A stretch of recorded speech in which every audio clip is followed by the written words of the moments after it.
Be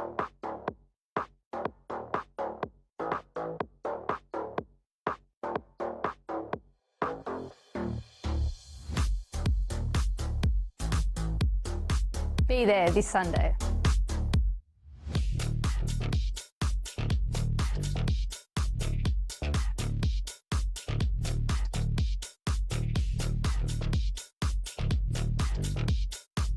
The Nike FC Cup final.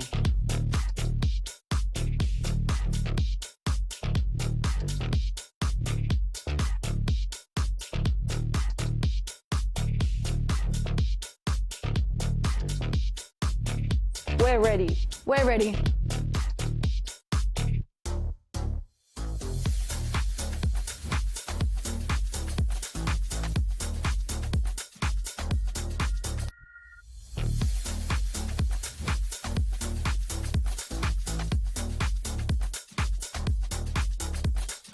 South Melbourne. Calder United.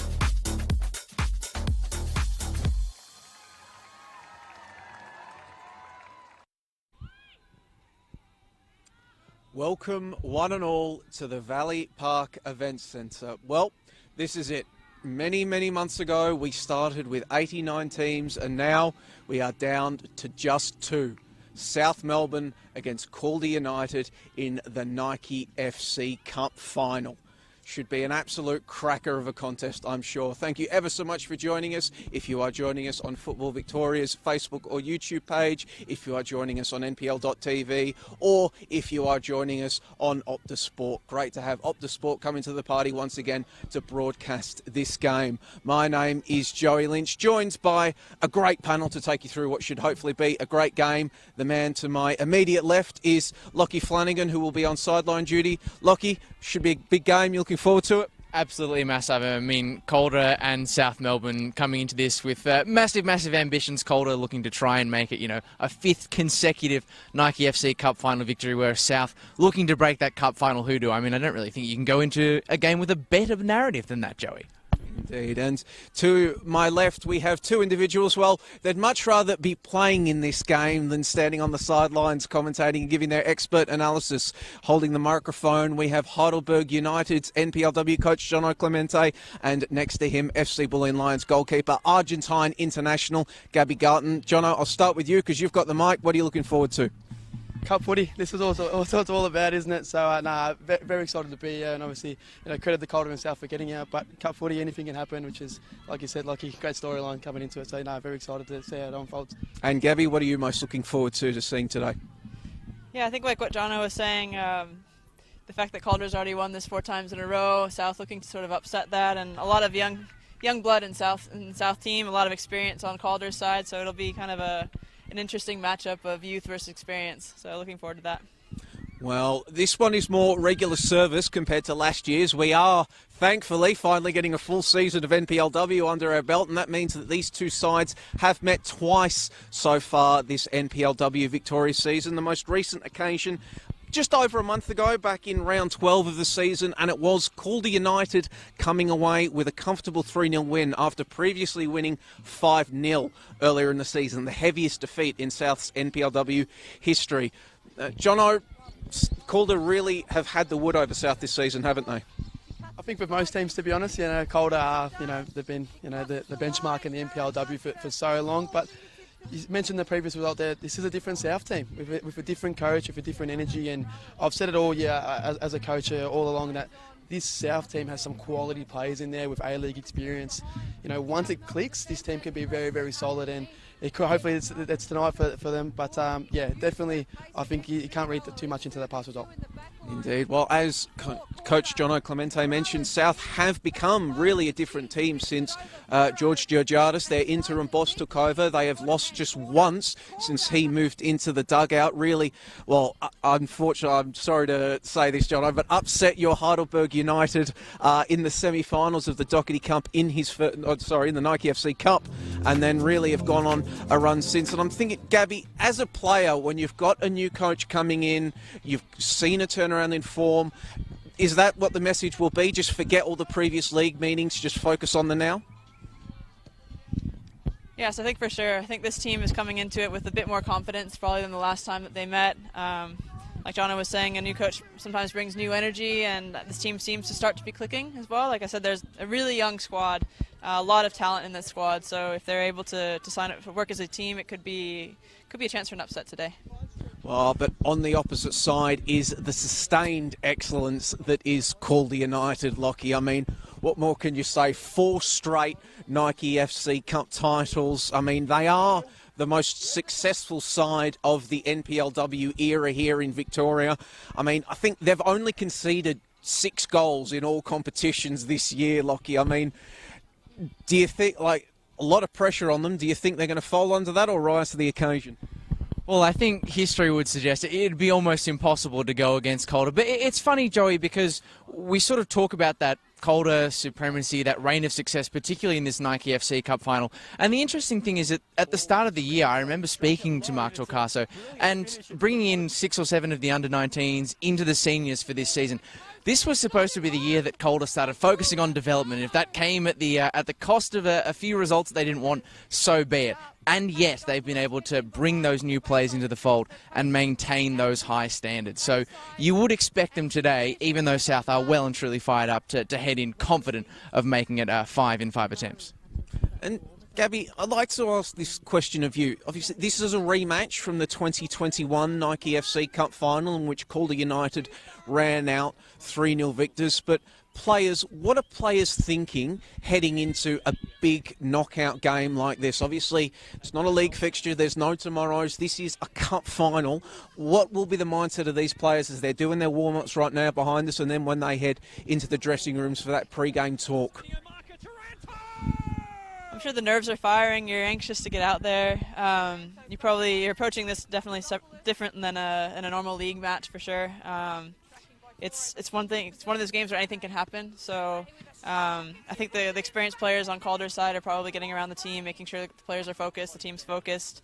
And on the other side, I think the youth is going to be getting excited, having a lot of energy, and maybe coming into this firing. So it'll be interesting to see how things look after the first 15 minutes or so of the match. But I think Calder, with their back line as well, and the few goals they've been able to, or few goals they conceded this year, I think they're going to be difficult to break down. So I think that South is going to be cognizant or trying to maybe make a difference early on in the game and make their mark and see if they can break down that Calder defence. And we did speak to both coaches beforehand, but before we throw to them, quickly, I'll ask you, Jono, as a coach, do you change your messaging ahead of this game? How does your approach shift maybe between this and a league game? I think it'll be different for both teams. If you're Calder, you don't change anything. It's worked for the last 4 years and every league game since then. So I think for them it's another day in the office because legitimately it is. They've been here so many times, the coach and the players have, so they'll feel comfortable in this environment. But for South Melbourne, the team talk is, as much as I hate to say it, it's a semi-final win against Heidelberg. Just that's the highlights. If you can beat Heidelberg 2-0 down, you know, looking down and out, why can't you beat Calder today and win it and cause an upset? So that would be the messaging for sure. Indeed. Well, as mentioned, we did catch up with the coaches beforehand. So, Lockie, you caught up first with South Melbourne boss George Georgiadis. Standing alongside the interim manager of South Melbourne, George Georgiadis. George, your first game in charge as interim manager was in this competition, a massive win over Heidelberg in the semi-final. How are you feeling coming into the final today against Calder United?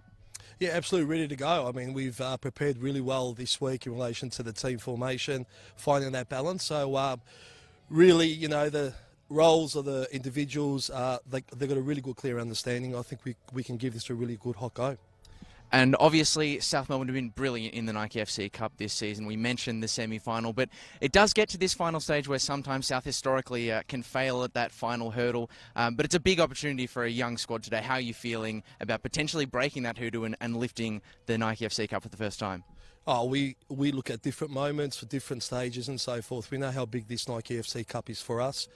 In particular, for the individuals, we've got a young group, but that young group will give us and deliver what we expect. And that we've spent a bit of time, doing the work on the ground over the last week. So implementing that will be in a good place for us.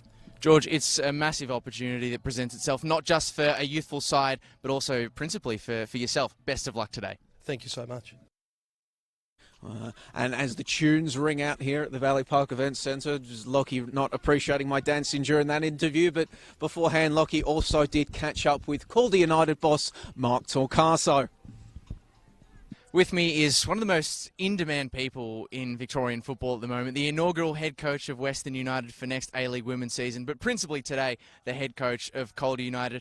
Mark, it is 4 straight Nike FC Cup final victories for your side, looking to make it number 5 today. How excited are you at the prospect of extending your own history? I'm excited because the last time we came here, it was raining, and that was for the Nike FC semi-final, so I'm excited because it's a nice day. The occasion is going to be fantastic for the girls. It's going to be a great opportunity for some young girls, both from South and obviously us. So just, the occasion is going to be fantastic for the girls.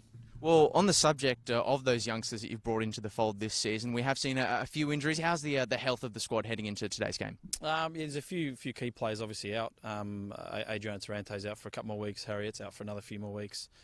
We unfortunately had one of our young players do a knee during the week as well. So, yeah, I mean, we've got a lot of depth. We've got some quality in there. We've got some quality in our 19s as well, that if we have to dig into that as well. So, no, we're pretty happy with what we've got in regards to the players. And I know as a manager, you never really like to be asked about a specific player, but I have to ask about Alex Sinclair. She's the leading scorer in Nike FC Cup history. She scored in the last 3 finals, a double in this game in 2021 against South Melbourne. Have you had a chance to pull her aside at training and say, hey, I wouldn't mind if you tried to make it a 4th consecutive? No, Alex, you just got to let her go. She would just naturally absorb the situation. You don't talk too much. I mean, that's for all the players as well, but you don't really talk too much to Alex about it. She knows what she needs to do on game days. So the experience that she's got is probably going to help with every other player in the team, especially the young ones. So it's just great to have someone like Alex in our squad. Mark, you've been here, you've done that, you've lifted the trophy a handful of times, but I'm sure you're still just as excited as you were the first time to do it today. Best of luck out there. Thank you. Thank you very much. Well, Lockie there speaking with Calder coach Mark Torcaso. And Lockie, when you were speaking to the 2 gaffers, what were some of the things that you took out from those chats? Well, it's really interesting to get a chance to speak to an interim manager, isn't it? Because I don't think many interim managers go into a period of as caretaker coach, with a semi-final in the Nike FC Cup as their first assignment, and then a few games later are in that final. And I think beneath that, veneer of professionalism from George, there's a real excitement. He's sort of brimming with hope for what today could bring for what is a very young squad. Meanwhile, for Calder, for Mark Torcaso, as we sort of said in the interview, he's been here, he's done that, he's lifted this trophy, nearly 4 times, hoping to make it 5 today. I mean, he knows exactly what his squad have to do. They know what, is expected of them to get the result, and I think he'll be quietly pretty confident that they'll be able to do it. Now, as we see the teams behind us retreating back into the dressing rooms for their pre-game talks, which means kickoff is soon to come, we do have the teams that are in, the lineups are in. With South Melbourne, as we have just been discussing, it is a very young squad and some absences as well. Claudia Mijicic, their central defender, absent from today, which bit of a blow coming up against the high-powered Calder attack that it is. But I'll ask you, Jono, Akisha Sandu, the South captain, real leader for them, even though the fact that she hasn't actually played a full season with them yet, thanks to COVID. What does she need to do today? What are you looking to see from her? I think Akisha, to be honest, is one of the most underrated players in the league. She plays as a fullback, but she's also played in the midfield this year as well, and I think she's key for South. Every time I come up against South, and the analysis is about how do we stop Akisha Sandu, to be honest, because she's so pivotal and off the field as well, and off the ball, that leadership, she's absolutely key. But I think it's really rely on that emotion from the girls, but also bring those girls, those younger girls who this is their first experience in the cup final, bring her with the journey, because she's been here last year as well. She had that heartbreak, but she had some magical moment in the semis, so she'll be hoping to spur on the team to get glory in the final. And then there is the full-time defending champions, Calder United. As Lockie mentions, their lineup, it is a bit younger than what we've seen in years past. A few very familiar names not there, but one name that remains there, Gabby Garton. Just part of the furniture there at Keilor Park Recreation Reserve. Alex Sinclair, just what are you expecting to see from the Calder United veteran today? I mean, Alex is a class act. She's one of those players that you love to have in your team, you hate to play against. Solid person, leader, and player as well. So I think she's going to bring the fire today, lift her team massively, and she'll definitely be looking to get on the score sheet or at least get one of her teammates on there for sure. But Alex is one of those players that seems to have been a figure in all of these past cups, and then in NPLW as well. So she'll definitely be one to watch. Well, Alex Sinclair, in fact, the only Calder United player on their team sheet today that has been present for all 4 of their Nike FC Cup wins. She actually joined in 2017, their first Nike FC Cup win, so all Alex Sinclair seems to do is win Nike FC Cups. But moving onwards now, and I'll ask you, Gabby, first, because as we mentioned at the top of the show, you both met one of these belligerents in the semi-finals. Thinking back to that game that you played against Calder with FC Bulleen Lions, Gabby, what did you take from that game which you think, how did Calder play that, and what sort of Calder do you think we'll see today? I think Calder's a team that they start safe. They start the game safe. They want to make sure that they're not, creating any errors from playing out from the back. So they start slow, but then they gain momentum, and I think that their experience allows them to push, especially when it really comes down to it. So I think you'll see a different Calder in the second half than you do in the first half. But it'll be interesting to see how they come out against this young team. So this young South team. And South Melbourne, Jono, they looked dead and buried in their semi-final against you. In fact, me and Lockie were calling that game, and we wrote them off at one point during the broadcast as we prepare to break and take our positions. What are you expecting to see from South? What are they taking from that game? Momentum, they can turn it on a dime, and like you said, Joey, they looked dead in that game. They looked down and out, but they came back, and you said on the call it was a magical night for South Melbourne, so they'll be looking to tap into that again for sure. And wide combos, got some great players. Jana Lawson's a player to look out for as well in wide areas. Akeisha Sandu, so magical moment. I hope they can do it again. Indeed. Well, it should be a great Nike FC Cup game. We are hoping. The conditions have been playing ball with us. The rain has stayed away, so we'll see that for the 90 minutes, or potentially 120 minutes and penalties if required. There must be a winner today. We've never had a penalty shootout to decide a Nike FC Cup final before, so who knows, maybe I'm just a drama queen trying to speak something into existence. But thank you ever so much for joining us on this pre-game show. My name has been Joey Lynch. Lockie Flanagan, Gabby Garton and Jono Clemente with us as well. Thanks for tuning in, and we'll be back soon with Kickoff.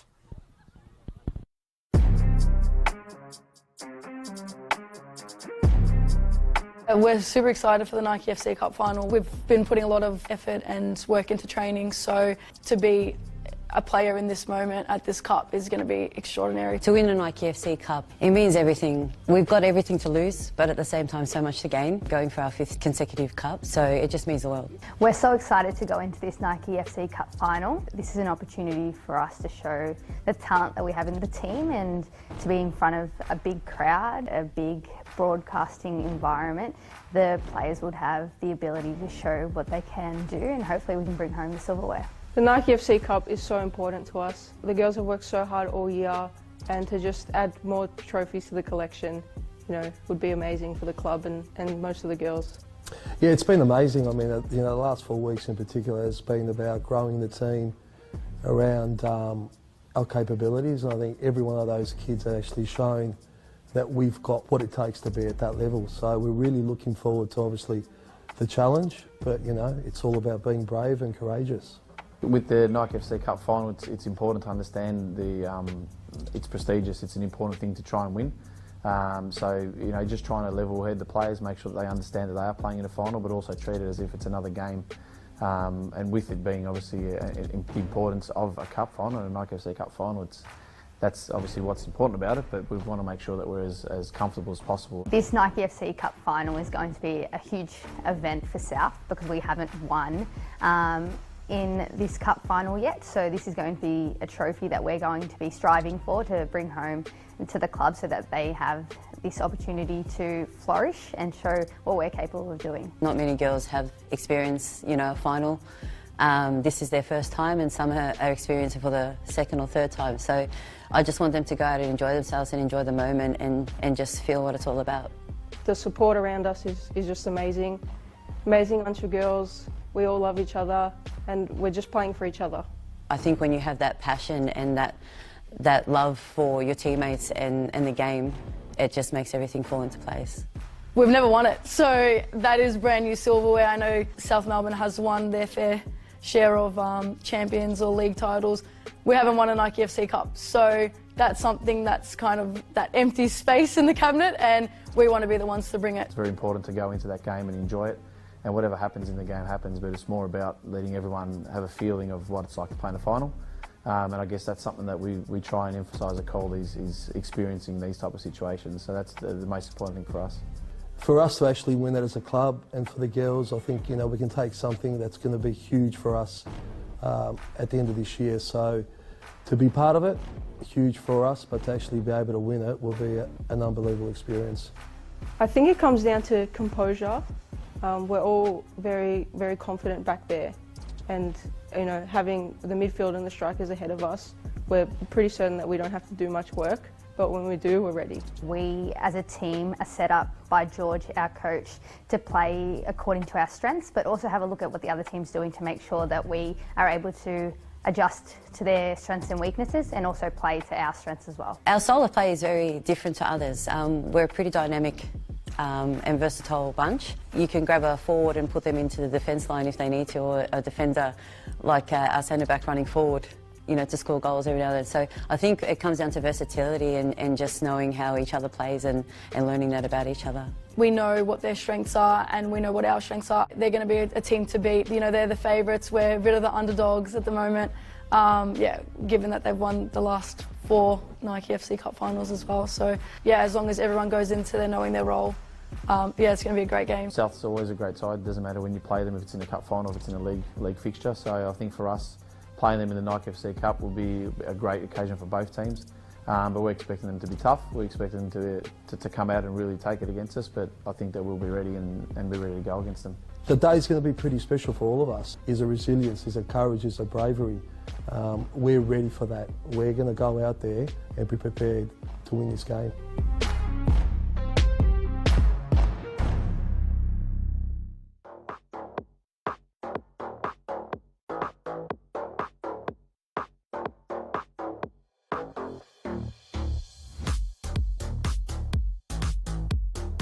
Be there this Sunday.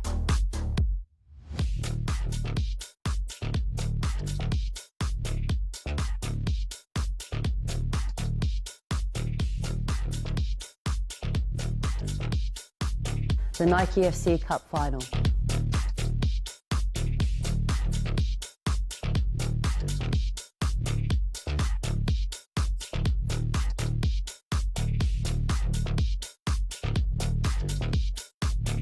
We're ready.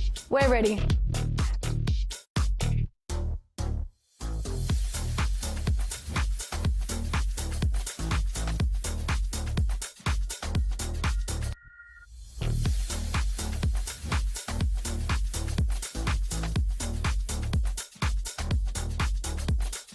South Melbourne. Calder United.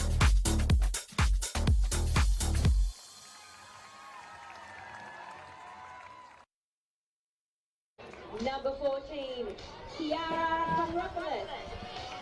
Well, it started back in March with a record 89 clubs throwing their hats into the ring to be crowned the knockout queens of Victorian football. And now, 155 days since Caroline Springs' George Cross ran out 3-0 victors over the Brimbank Stallions, we are down to 2. Calder United and South Melbourne. 2 of the most successful sides of the National Premier League Women's Victoria era doing battle to determine who will be the last club standing in the state. It's a rematch of the 2021 Nike FC Cup final, but the stage is set for a new story to be written. Will it be a familiar hero such as Calder's Alex Sinclair or South's Akisha Santu that takes the limelight? Or will it be a new face that emerges, such as Calder's Montana Matthews, who announced her presence in last year's decider with a spectacular strike to make it 2-0. Thanks to the support of Nike, fantastic backers of women's football as it goes from strength to strength in Australia, we'll find out across the next 90 minutes, or potentially beyond if required. Indeed, the stage set for an absolutely amazing contest, we are hoping. The 2 teams lining up there in the dugout, always such a special occasion, the Nike FC Cup final. as is the Doherty Cup final that took place yesterday, with the Bentley Greens being crowned the champions of the state's men's knockout competition with their comfort over the Oakley Cannons. Referee Caitlin Williams getting set to lead the officials out. And number 16, Melissa Toronto. Substitution for Calder United today is number 21, Lara El Hayek. Number 17, Natalie Grima. Number 9, Ava Grover. Number 11, Of course, the storylines for this game. Well, as ever in cup finals, there's a multitude of them coming in. Calder United, the most dominant side of certainly this competition, looking to make it 5 in a row. South Melbourne, after parting ways with their coach just over a month ago, seeking to rally together and bring a trophy that has eluded South Melbourne for so long in its proud history back to Lakeside Stadium. The two teams are coming out, lining up for the national anthem as kickoff draws ever closer. South Melbourne and Calder United.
The anthem's observed, kickoff draws ever closer, so we'll take you through the two teams as we prepare for that whistle to ring out for the defending champions, Calder United. In goal, number 1, Alyssa Daloste. In front of her, Corey Kane, Alana Cern, Raquel Doralis, Natasha Dakic, Mel Taranto, Alex Sinclair, Stacey Papadopoulos, Montana Matthews, Julia Sardo and Alexis Rossi. For South Melbourne, starting in goal, Tasmanian Jenna Farrow, and in front of her, Holly Murray, Holly Murray, Akeisha Sanzu, Caitlin Pickett, Jana Lawson, Kiara Chronopoulos, Sophie Papatsianis, Grace Taranto, Catherine Goff, Francesca Yamano, and Georgia Candilas. You see Calder United posing for the happy snaps. A momentous occasion in the club's admittedly short history, but they've certainly packed a lot in throughout those periods, whereas on the other side, South Melbourne, well, they've got a very long history in women's football. In fact, it dates back almost 50 years at this point. First fielded women teams in 1977, 45 years ago, but to date, South Melbourne has never won a state knockout competition. Could that group that just posed for photos be the ones that make the difference? As we see Alex Sinclair jogging across for the coin toss. Alex Sinclair, the lone member of this Calder side to have taken part in their 4 straight Nike FC Cup triumphs. There's been a few that have been around, but none with the sustained period that Alex Sinclair has. And then on the opposite side, Akeisha Sanzu crossed over from Alamein ahead of the 2020 season. We all know how that went. And then the 2021, well, we all know how that went. But now, in 2022, the South Melbourne number 8 captaining her side to a Nike FC Cup final, and who knows what awaits after that. Kickoff imminent here at Valley Park Event Centre, and it's my great pleasure to be joined up here in the booth by Gabby Gunton, you saw on the pre-game show. FC Bulleen Lions goalkeeper, Argentine international championship winner in the A-League Women's with Melbourne Victory. Gabby, great to have you alongside me for the call as well. Kickoff, what are the nerves like for these players just with seconds before the whistle rings out? Oh, this is the best part, actually. Sort of, you still have those butterflies in your stomach. I think as a goalkeeper particularly, it's sort of like you wait for that first touch on the ball, and then everything calms down and you're back to business. But I think, yeah, excitement, lots of excitement right now. So. As we see Calder United look to be kicking us off, they are wearing their special edition green kits and will be kicking from left to right of your screen. South Melbourne still huddled up. Breaking now in their famous, very familiar all blue strips, and they will be kicking from right to left of your screen here in the opening 45 minutes as the players take a knee to observe the ongoing fight against racism and discrimination.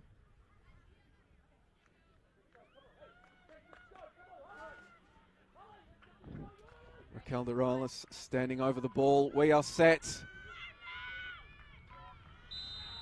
And the 2022 Nike FC Cup final has begun.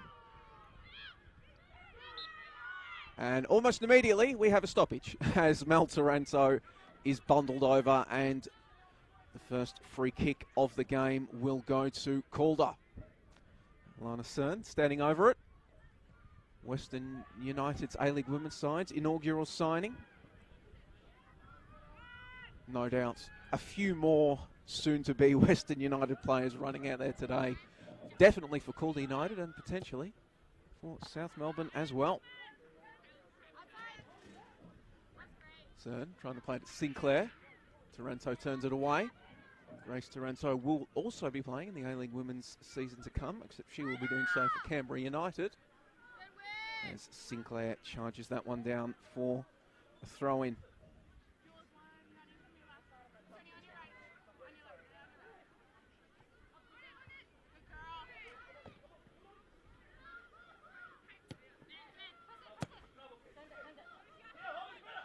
Rossi sends it back to Delostea.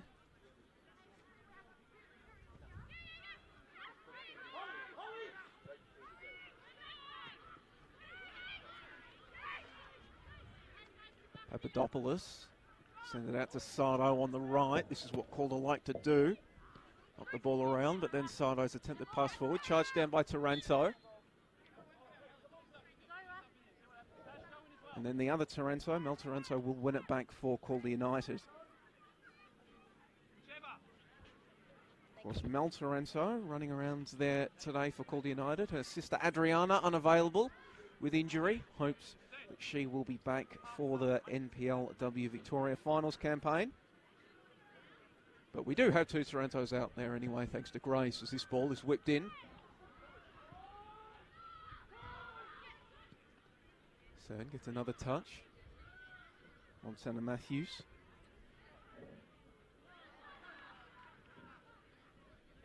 South's trying to get forward and press.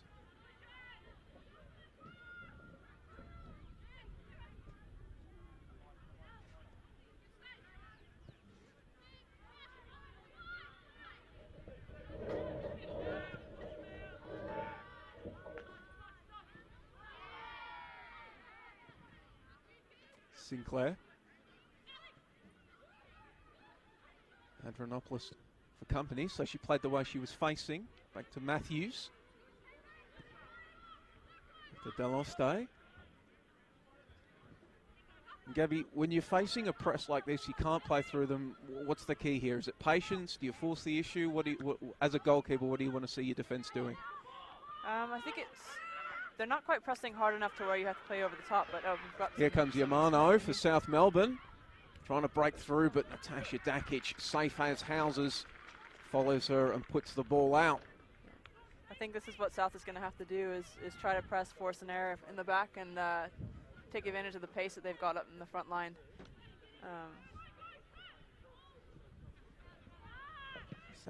Attempted move, comes to naught, cleared away at the near post.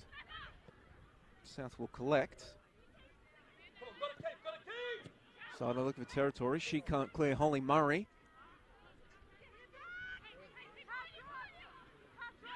Sado working against Sandul. Sandul gets swarmed, but she's found a way to wriggle through, and then she's going to send it towards the near post, but Deloste, well, wasn't going in, but she collected safely anyway.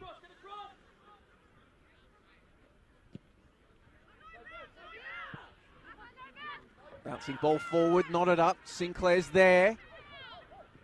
Trying to slide the ball through for teammate. And then the first Calder shot of the game falls to Stacey Papadopoulos, but a comfortable collection for Farrow. And both goalkeepers finally getting their first early touches. Settling the nerves there, Gabby. They both get their hands on it. Yeah, I think that's what Calder's so dangerous on that counter as well. Like you just saw South pushing for their own opportunities, and Calder just came right back with a pretty good goal scoring opportunity. So I think South's going to have to be careful on that.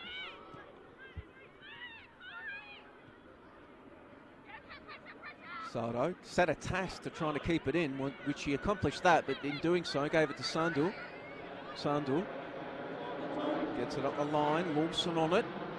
Making against Rossi. Lawson looking for teammates, sent in Pickett's direction, and she will flash that header just wide of the posts.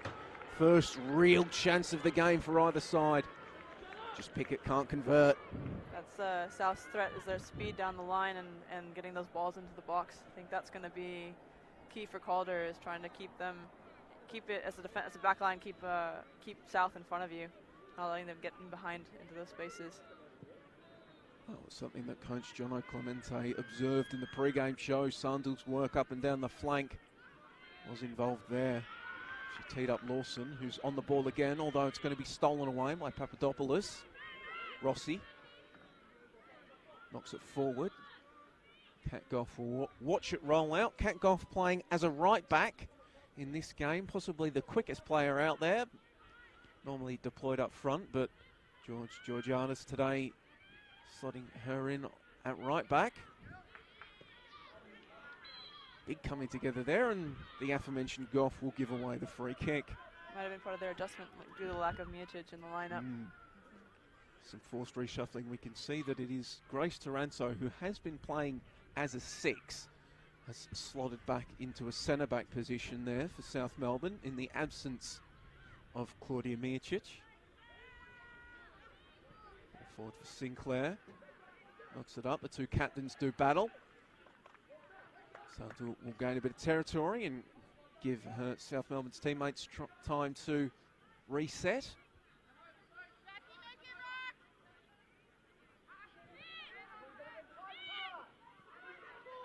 Taranto facing the right way, and then she's going to be bundled over by Yamano, and that will be a free kick in a dangerous position.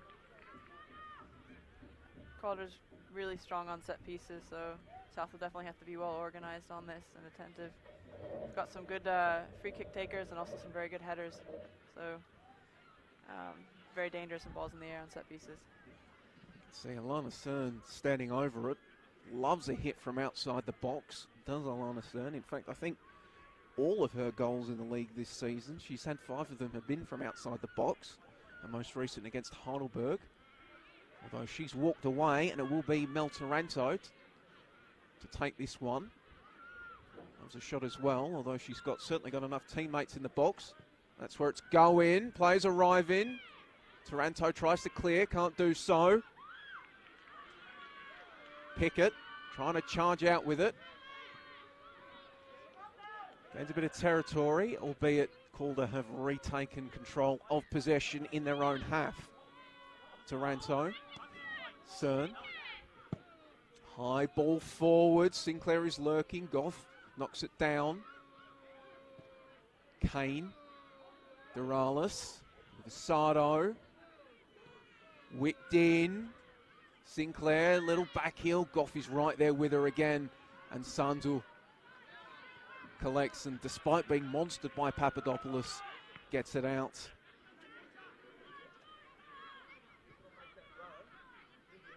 Real close attention being paid to Alex Sinclair in the penalty area every time they've come in, isn't it, Gabby?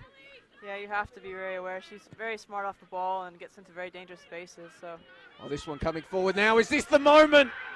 It is the moment. Calder United have taken a 1-0 lead in the Nike FC Cup final.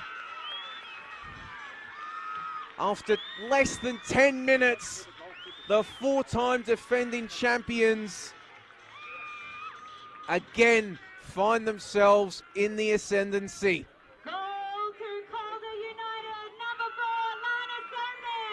You can just see Alana Cern. She saw Farrow sprinting off her line, Gabby, and she knew she had to poke it forward, get around her, or she wouldn't get a chance. But boy, did she execute that with aplomb. Yeah, it was a great ball through from the back, and very attentive by Cern there to see the goalkeeper off her line. He may have been caught out there as well. I think the entire South back line will be a bit disappointed in how they handled that long ball, but great finish and a wonderful through ball from the back. And now, Calder United, well, they struck early and took the lead in the most recent meeting between these two sides during the NPLW regular season. Back then it was Papadopoulos finding the net after 7 minutes. 2 minutes on in this Nike FC Cup final, they take the lead again.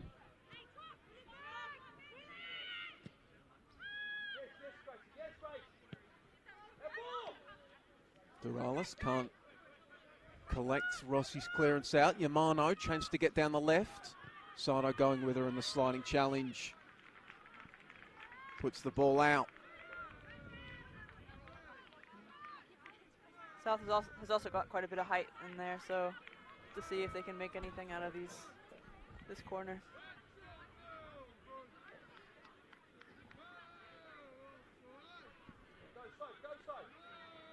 Sanzu getting set to take this one. Has Yamano in support.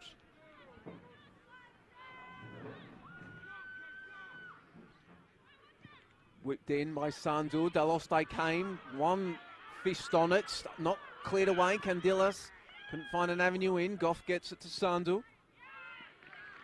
Wins another corner. Nervous goalkeeping there for Daloste. She wanted to punch it, but wall of bodies in the way. Yeah, it's difficult when you've got 3-4 players in front of you, and those balls whipped into the front post can be quite dangerous. And as you saw, a bit lucky to have 2 defenders in front of her to make the block, but I think South will look to continue to serve balls like that into the box. Sandu, high one in. Again not cleared. Taranto trying to poke it towards goal. Couldn't make proper contact. Sardo skies it. Yamano underneath it. Chronopoulos. Couldn't find a teammate. Lawson. That's a Goff on the right. She's got Pickett in front of her. That's where she's going. Makes the overlapping run. Rewarded.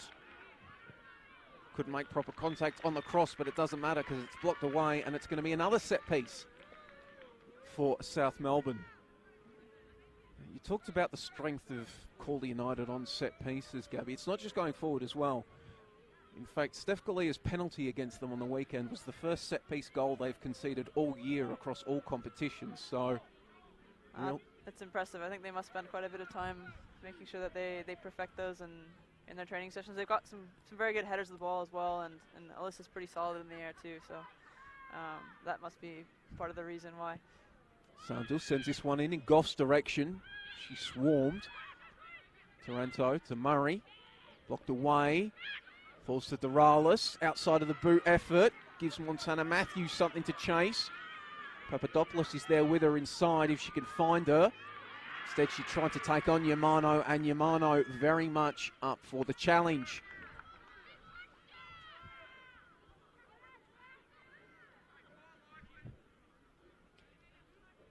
As we see Calder United in possession on their attacking left flank, and we do have Lockie Flanagan and Coach Jono Clemente on the sidelines, so we'll throw to them in a few minutes. to get their thoughts on this game. Meanwhile, Corey Kane gets it to Sardo. The right back carrying it inside, twisting and turning. Taranto trying to slide a pass through, can't do so, but wins a throw in.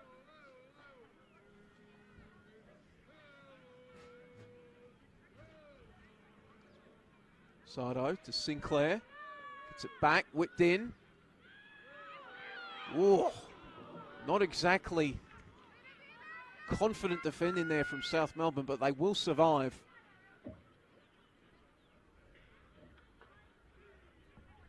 And we can now go down to, I believe we can now go down to Lockie Flanagan and coach Jono Clemente on the sideline. Lockie and Jono, what are you seeing down there?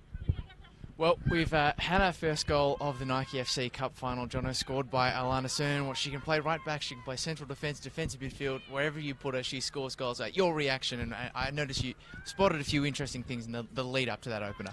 Yeah, classic Calder goal. So the thing with Calder is they want to hit those balls in behind really early as well. So South Melbourne, they're dropped off a little bit, so no pressure on the ball and there's space in behind. So I think from personal experience against Calder, it's either you've got to press the ball or there's no space in behind. You can't let them have both, because key case there, they'll punish you. Time on the ball, perfect ball out from the centre back, in behind, makes the goalkeeper have to make a decision, probably makes the wrong one and then go 1-0. So yeah, really interesting classic Calder play there. Loving the analysis, Jono. We'll look to see if South Melbourne can get level back into this contest. Over to you, Joey.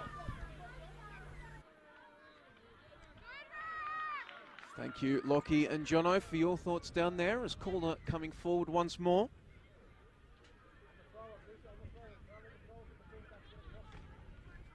Will be Sardo to take this throw in. Has Sinclair in front of her.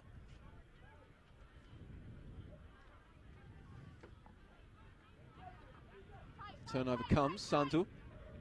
Closed down by Cern.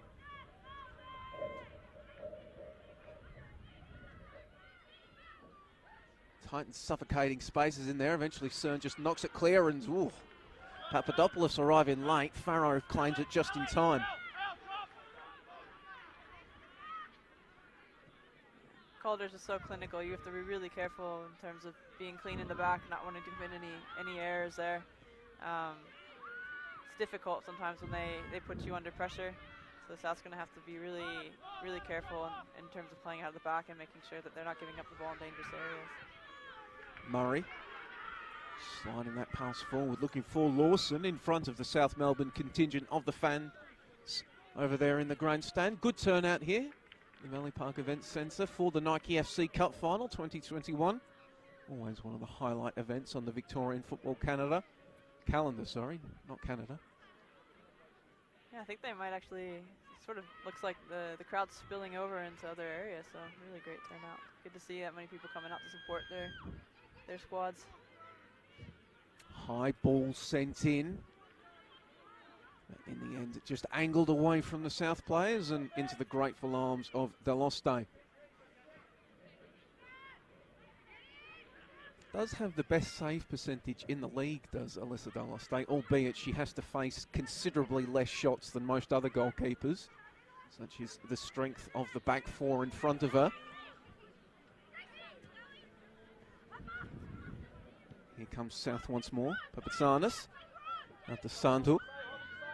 Candilas is in the middle, but first Sandu's got to find an angle against Sardo.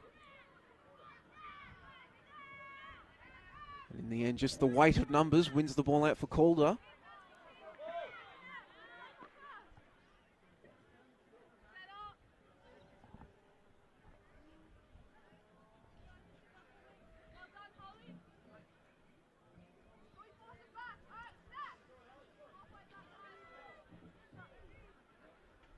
Rossi forced to go long, looking for Sinclair. She'll nod it on. Doralis giving chase. Knocked clear, but it's going to fall very nicely for Corey Kane to get rid of it quickly because Goff was coming through, but now Papadopoulos has Doralis in the middle. Sinclair's arriving at the top of the box. Instead, she looked for Kane. Goff got back in time to clear away, but Kane hasn't given up on it yet. Corey Kane, central, it's spilt. Doralis can't follow up. Farrow coming up big for South Melbourne. Massive double save there from Farrell. That could be key in this game. You definitely don't want to go down 2-0 in the first half, and that was a great effort to keep them in that, especially that second save with their foot while on the ground. So kudos to her on that. Now Taranto, high ball in, spills out to Farrow. Definitely a confidence boost for the goalkeeper there as well. Murray now.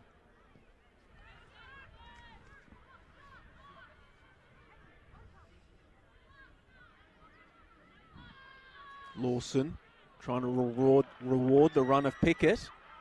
Montana Matthews getting back there in a left back position. Back to Deloste. Papadopoulos brings it down, finds Kane. Sinclair screaming for the ball. Eventually she's going to have to go all the way out to the touchline for it.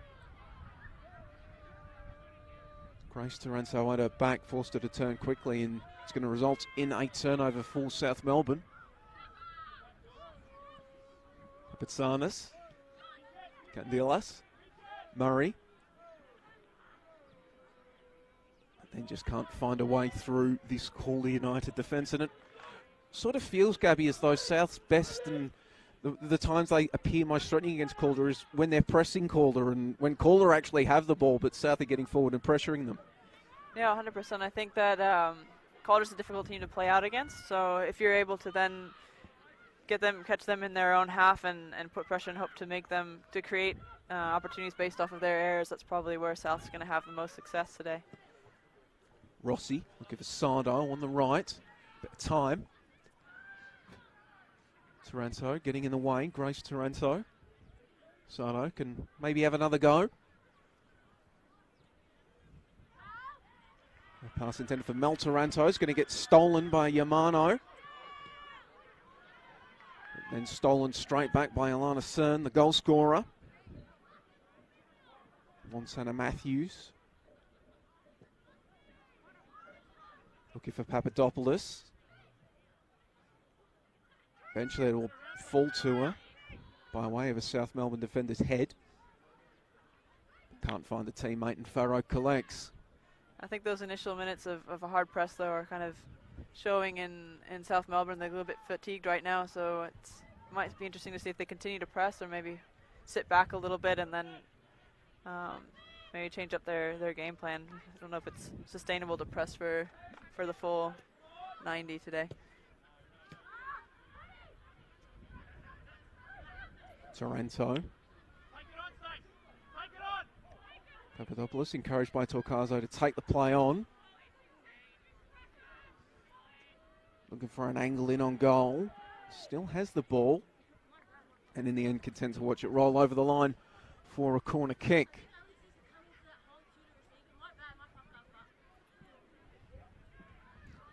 I won't repeat exactly the vocabulary Julia Sardo used, but she briefly paused to acknowledge a mistake to her coach Mark Torcaso before jogging across to take this set piece.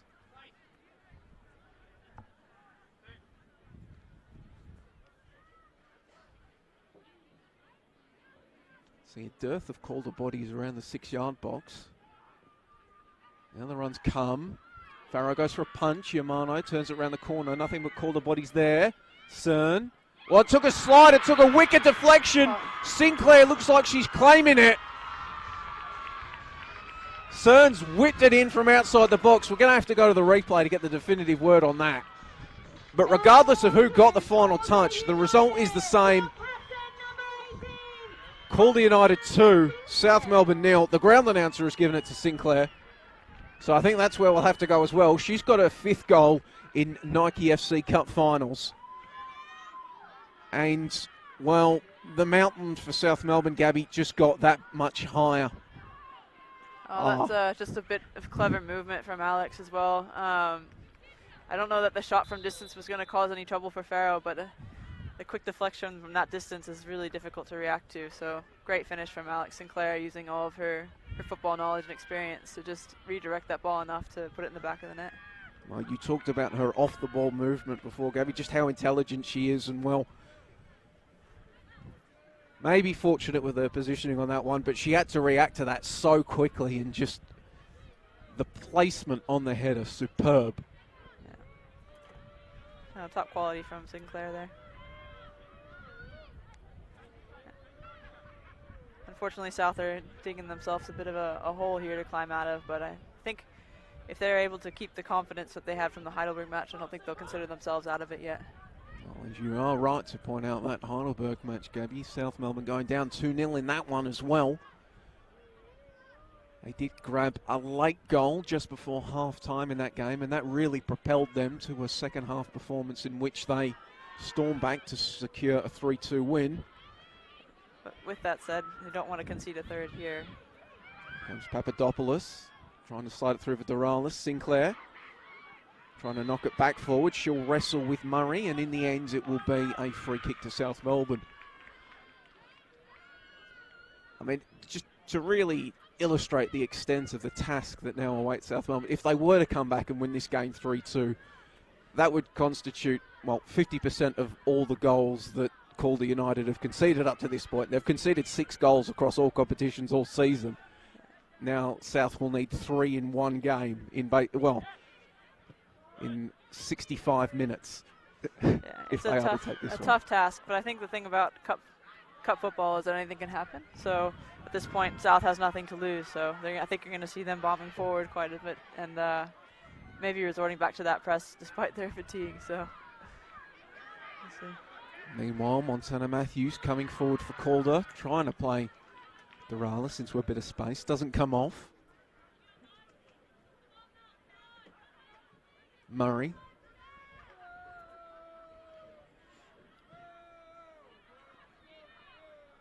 Pass picked out by Dakic. Papadopoulos.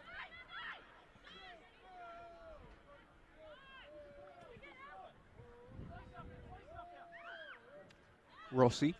Plenty of time now, as you mentioned, Gabby, that South Melbourne press really beginning to dissipate as a bit of fatigue sets in around the half-an-hour mark. As Cern lofts a ball into the penalty area. Taranto chests it down one way and then the other. Farrow getting down low to her left to claim that one. I think Calder will be quite happy to sit back and absorb the pressure that South will try to apply, but again, on the counter, Calder is just so dangerous and effective. Like, they can just absorb the pressure and then create opportunities like that out of nothing almost.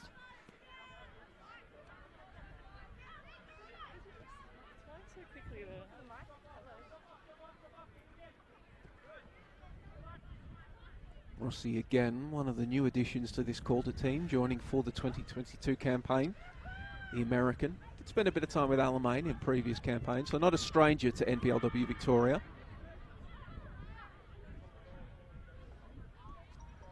Dakic, Matthews, Rossi, going from left to right, he's Calder United. And then Rossi just goes route one, but route one on that occasion just ends in the gloves of Jenna Farrow.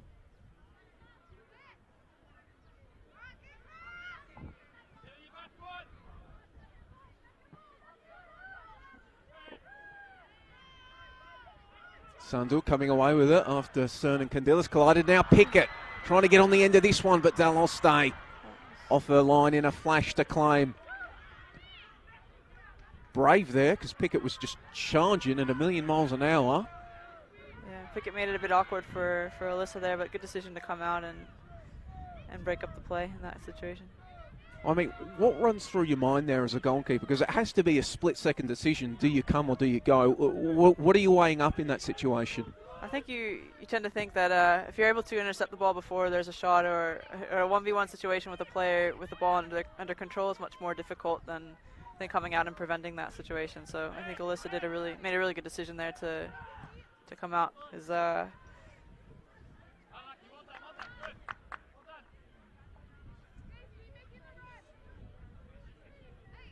Pickett was in the clear in that situation.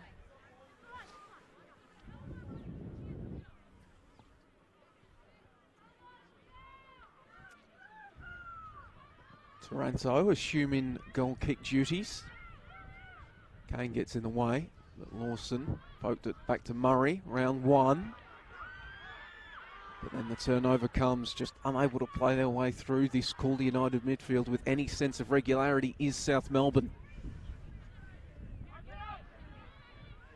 I think we give a lot of credit to the Calder back four, but their midfield is also very difficult to get through. So I think that's something that contributes a lot to their low goals against average as well. So Ably anchored by that woman that was on the ball there, Corey Kane, albeit that's not going to be a pass that makes her personal highlight reel. Went straight to Papatsanis. Yamano now. Slides it through for Holly Murray. Giving Lawson something to chase, but Montana Matthews, the youngster, aware of it.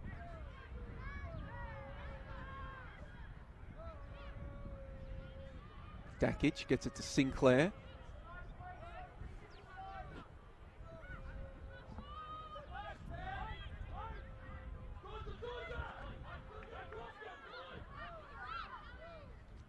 Coach George Georgiadis screaming there at his number 9, Georgia Candilas, to get across quicker and apply some semblance of pressure.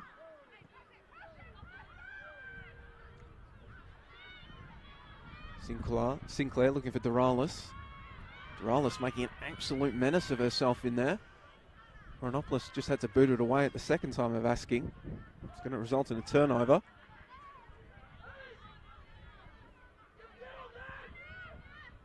Mel Taranto. Santa Matthews. Doralis. Facing the right way. Papadopoulos. Working against Grace Taranto. Good challenge.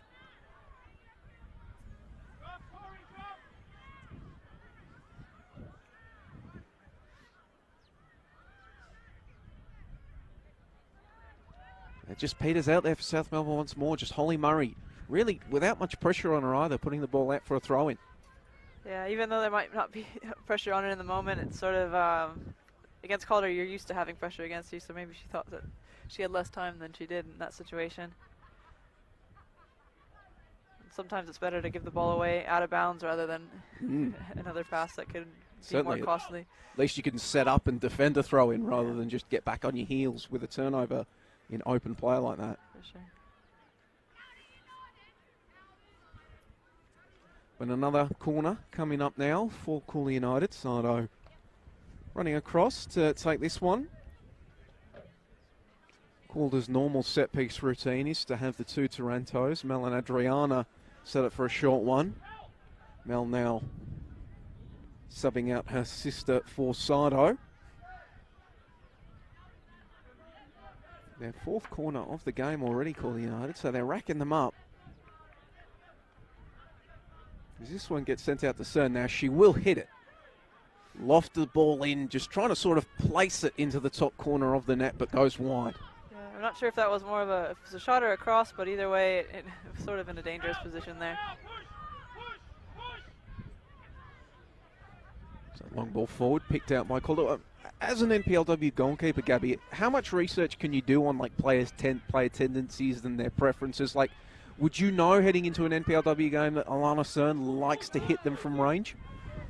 Yes, I think it also depends on kind of your coaching setup and how much you use video and analysis. I think at Boleyn we tend to do video at least once a week. So that's one of the things that we would probably look out for against a team like Calder. But otherwise, it's slightly different because of the amount of hours that you put into training during the week. It's not quite like you would perhaps in A-League Women's. So, yeah, it's kind of just team to team.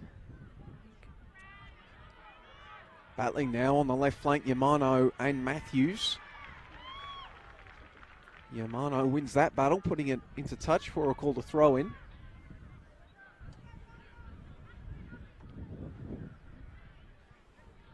Right in front of the setting sun over there at the Valley Park Event Centre.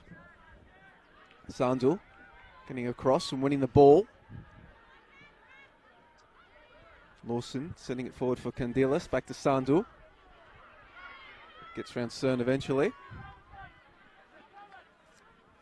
Lawson. Candilas. Georgia Candilas working against Rossi. Goes down. Will be a goal kick. But that was better from South Melbourne than some of the other things we've seen, Gabby. Bit incisiveness there and direction in their attacking play. Yeah, it was a good combination play for sure. Lawson, a great ball into the 9, who then was able to play back into the midfield and then back out to Lawson. So that's promising from South. I think if they can continue to build on that, maybe they can at least try to get themselves back into the game. Well, just over half an hour gone here at the Valley Park Event Centre. Score is Calder United 2, South Melbourne 0.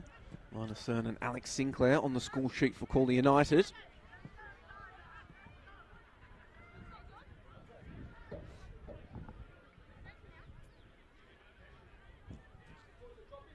Game somewhat descending into a lull as we approach the half-time break.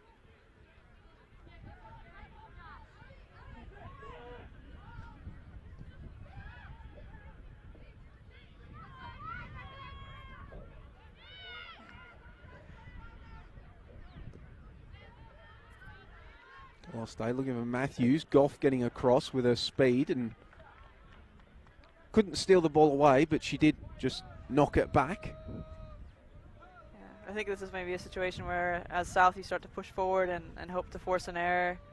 Try not to let Calder get out easily.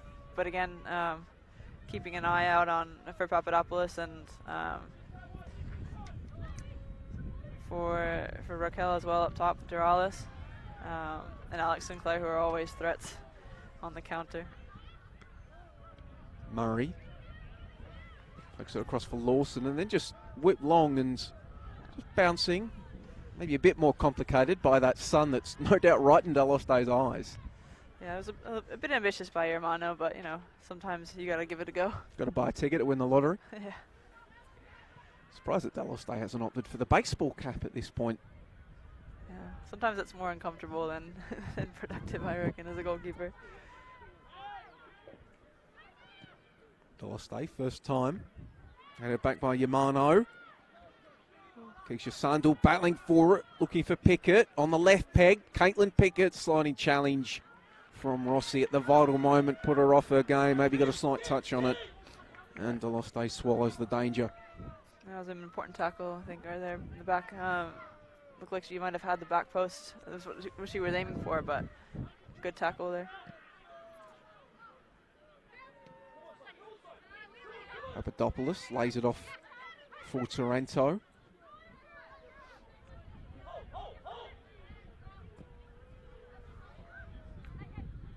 Duralis can't control Rossi's pass forward. Cern loses it against Yamano. Here comes Francesca Yamano. Before Georgia Candilas went behind her. And then Deloste off her line with Dakic in the vicinity as well.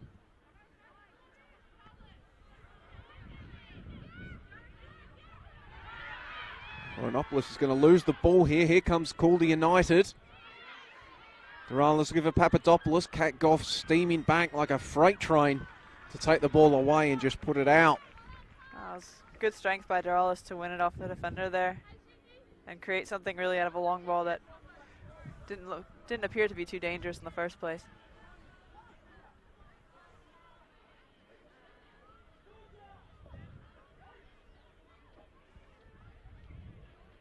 Antonio Matthews now on the left. Whips it in. South send it clear. Corey Kane charged down by Yamano, but wins the free kick. Duralis. Lawson takes possession for South. She's just surrounded by so many, but she's done very well to win a throw-in for her side.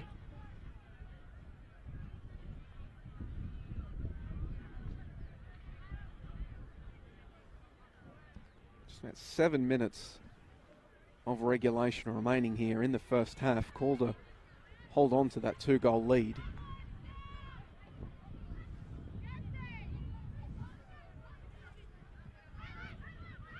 Pickett Back inside for Murray, looking for the 1-2. It's going to come off. Here comes Caitlin Pickett. Cern behind her. Ball across the penalty area. Who wants it? Daloste wants it the most.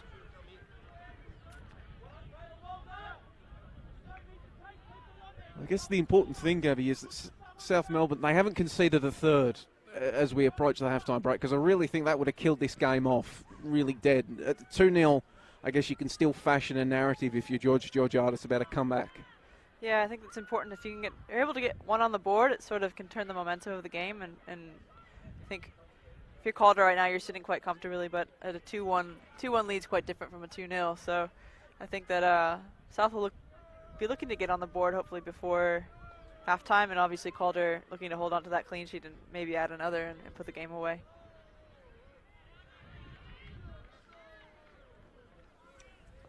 Another throw in for South Melbourne, just inside the Calder United half of the pitch. But that is not what they wanted. Pretty simple turnover. Now Calder has a chance to come forward with just over 5 minutes of regulation remaining here. Yeah, throw-ins are interesting though. It's actually one area of the game, of the women's game particularly, where it's not necessarily that your possession is guaranteed. So as an attacking team, for example, sometimes it's even beneficial to give the other team a throw-in deep in their half, which can create opportunities for pressing and generating errors in the back. So it's would be interesting to see the statistic on possession sustained from throw-ins, but I think it's actually quite a bit lower than one would expect. Well, here we go. We can test your hypothesis right now, Gabby, as South have a throw-in, but they'll take it quickly. But there we go, turnover.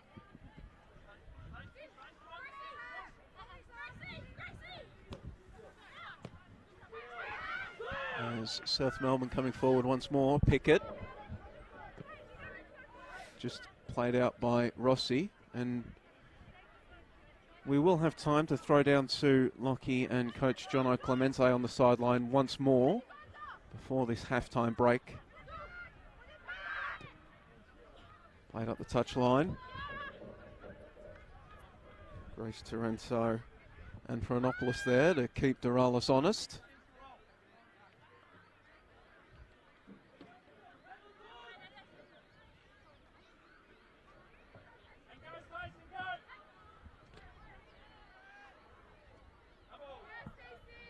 And we can now go down there to the sideline. Lockie Flanagan and Coach Jono Clemente.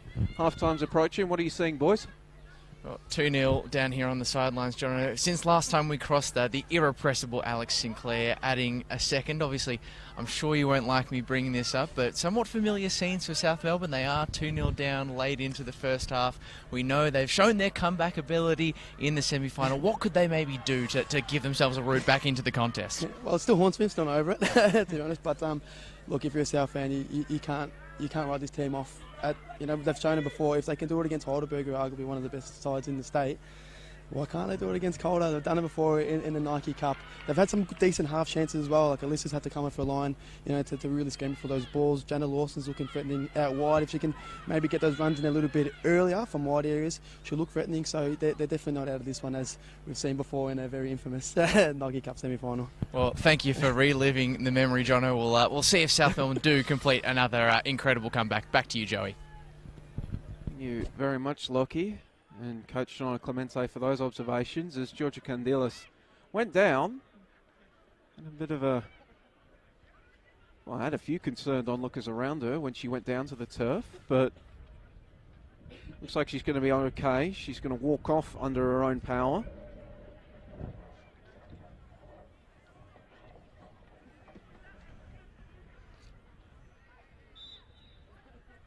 Well, I think referee Caitlin Williams is a little perturbed. Why is everybody huddling up? We've still got a game to play. Just under 2.5 minutes remaining. It will be a drop ball. Candelas has made her way over to the halfway line. Wants to be allowed back on. Pickett.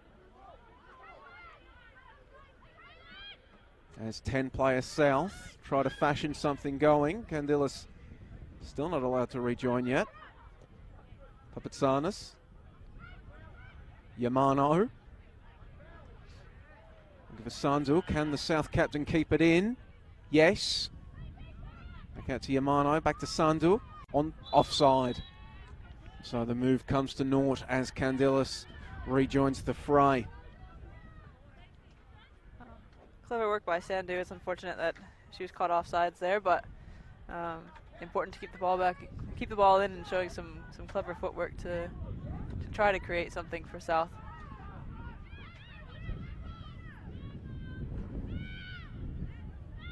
Mel Taranto around the corner for Rossi. Close down by Pickett. Recovered well and got it to Sardo. But just a bit more energy once again in this South Melbourne press, and it's going to force a late turnover. Yamano rides Sinclair's challenge well, and then turns the ball over. Only for Lawson to win it back for South Melbourne. An important tackle by Lawson there. I think that Calder was looking to be on the break if Lawson hadn't been able to intercept that pass. We've got less than 30 seconds of regulation remaining as Calder United try to burst forward. Only for Papadopoulos to be dispossessed by Murray. Grace Taranto. Caitlin Pickett's in front of her. Tries to lace the ball over into the path of her run. Doesn't come off. Very difficult to beat Calder over the top. They're solid in the back, in the air especially. Rossi's got some height and strength, so trying to just play the balls in over the top. I don't think South's going to find much success that way. As our fourth official, Shab Roshan, indicates that there will be 1 minute of added time here at the end of the first half.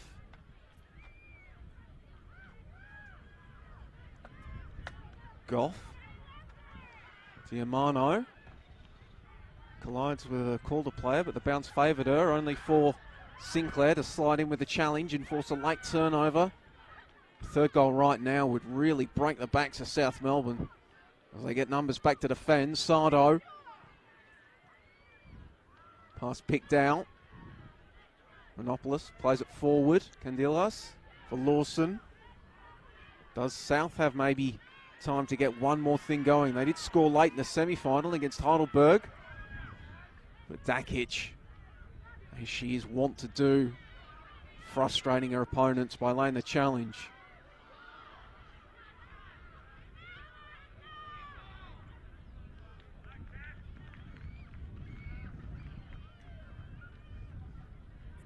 So, all of the 1 minute of additional time played here now at Valley Park Events Centre. We are at the mercy of referee Caitlin Williams. And that is it. First 45 is in the books here at the Valley Park Events Centre at Broadmeadows, and it is Calder United that take a 2-0 lead into the dressing rooms. Alana Cern and Alex Sinclair on the score sheet. Perhaps the most important thing, though, for South Melbourne is that it is just those two that rippled the back of the net. They are still in this game at 2-0. Something to chase in the second 45 minutes. We'll have a full breakdown here at halftime with myself, Gabby Galton, John O'Clemente and Lockie Flanagan very soon. Be sure to join us for it.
Well, welcome back to the Valley Park Events Centre. It's half-time here of the Nike FC Cup Final, and it is the full-time defending champions, Calder United, that hold a 2-0 lead over South Melbourne. Goals to Alana Cern and Alex Sinclair, putting coach Mark Torcazo's side ahead at the break. My name is Joey Lynch. Thank you so much for joining us here on the Halftime Show. And I'm joined once again by Lockie Flanagan. Lockie, one of us is going to have to go and change. Also, Gabby Garton and Coach Jono Clemente. And we've got the highlights to play from that first half, Jono. From your position, you were up above us in the scaffold a bit. You were down on the sideline. What were you making out there during the first 45 minutes?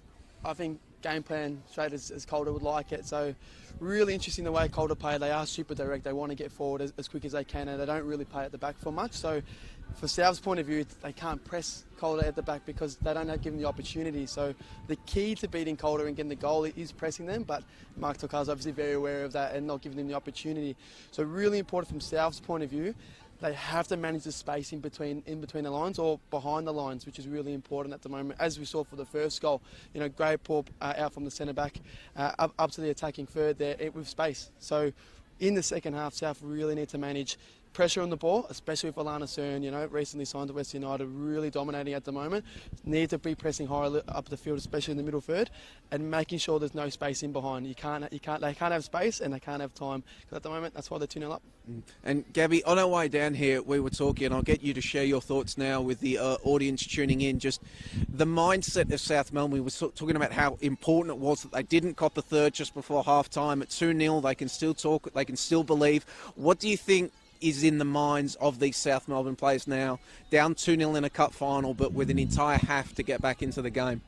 I think they're going to have to pull from their semi-final win. Just try to think that the match isn't over yet. They still got another 45 minutes. Even though we were discussing during the match that Calder's a team that's very difficult to break down. They've only conceded 6 times this season. I think South's going to have to believe. They're going to have to hope. They're going to have to push. Like Jono was saying, they're going to have to force errors in the back in dangerous areas, take advantage of the set pieces. They had 4 or 5 corners in the first half and weren't able to capitalize on any of those, but they're really going to have to make those set pieces count when they get the chance, because they haven't really been able to make that many entries into Calder's box so far. And Lockie Flanagan, you spoke with both coaches ahead of the game, and you've had a chance to see them prowling up and down their technical areas during the first half. What do you think they're thinking heading into the dressing rooms? Well, in the case of Mark Torcazo, I think it's pretty comfortable at the moment. We've been able to have a few exchanges from him, from the bench up to the sideline, up on top of the scaffold as well. We've been doing the analytical view as well. He's pretty comfortable. I mean, his side have played pretty much how he would have wanted them. They've controlled the game more or less, other than maybe a 5-minute stretch towards the end of the half. And for George Georgiadis, I think, look, he'll be pleased that it was just 2-0 into half-time. That does give them that sort of springboard for a potential comeback. Although, Joey, I do wonder what kind of changes he might be considering. I mean, something, Jono, you and I were talking about, a potential change in formation, perhaps, throwing Caitlin Pickett alongside into that forward line, 2 strikers up top.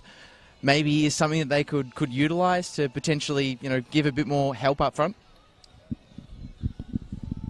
Yeah, for sure. I think there has to be a change of something. Emotion can win you football games, but against this Calder defence, we're going to need a little bit more, because they are getting pinned back so much and Calder are dominating possession, and they're trying to manage the space in behind as well and be aware of that. They need to get a bit more of a counter target up front. Georgia Kendilis is a great young player of great potential, but she can't do it all, unfortunately. So when she's receiving the ball at the moment, she's got 2 massive centre backs really at her, and it's very tough for her to do anything and bring South Melbourne up. So I believe they'll probably need to get more numbers forward to try and snatch one. Next 10 minutes is absolutely crucial, momentum, and hopefully get some more numbers forward. And they'll be back in it. 2-0 is the most dangerous goal line in football, as I found out. So, yeah. Well, I'll get your thoughts, Gabby, on a second on what you think just Calder's mindset might be as they're trying to close out this lead and defend, as Jono said, the most dangerous lead in all of football, 2-0. But also, I think we could all agree, it's great to see such a big crowd here today supporting the Nike FC Cup Final. I've seen some Western United fans here supporting Calder, South Melbourne fans here. Great to see that contingent here. But now, Gabby, I would ask you, what do you think Calder are thinking at this point? What's the message that, the likes of Alex Sinclair, the leaders in that dressing room, are telling those younger players? I think the big thing is just to stay focused, to stick to their game plan. They've been playing really well the first half. They've absorbed pressure very well. And I think, again, with the intelligence of Alex in that front line, they're able to create opportunities that seem to be out of nothing. Long balls are always dangerous with Calder. They've got a lot of pace on that front line. And also, I think even in the first goal, even though Alex wasn't directly involved, her run off the ball created the space that allowed the run from Alana Cern to be to create the goal. So I think at this point Calder's comfortable, and they're going to definitely rely on their experience in the second half just to close it out. I don't know that this will be the scoreline that we'll see at the end of the 90 minutes, but I think obviously South will be looking to get on the score sheet and Calder looking to add a few more. Well, hopefully a big and entertaining second 45 minutes to come here from the Valley Park Event Centre. Be sure to join us on the other side for all the action with myself, Gabby Garton, Jono Clemente and Lockie Flanagan.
welcome back one and all to the Valley Park Event Centre here in Broadmeadows for the second half of the Nike FC Cup final.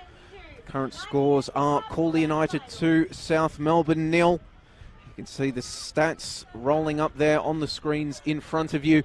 Really not too much difference in the shot counts. 6 shots at the target for Calder, 5 for South Melbourne, but well, when I say on target, at the target, it's actually Calder dominating on that front. 5 shots on target for Calder, making Jenna Farrow work in that South Melbourne goal versus just the 1 effort on target for South Melbourne. Deloste, well, she's really had to come out and sprint off the line and snatch a few of these long balls, really, rather than make stops, and maybe that's something that South could be working on in this second half. Gabby Garton, Melbourne Victory, A-League Women Champion, Argentine International, FC Bulleen Lions goalkeeper. Just make Deloste do a bit more work.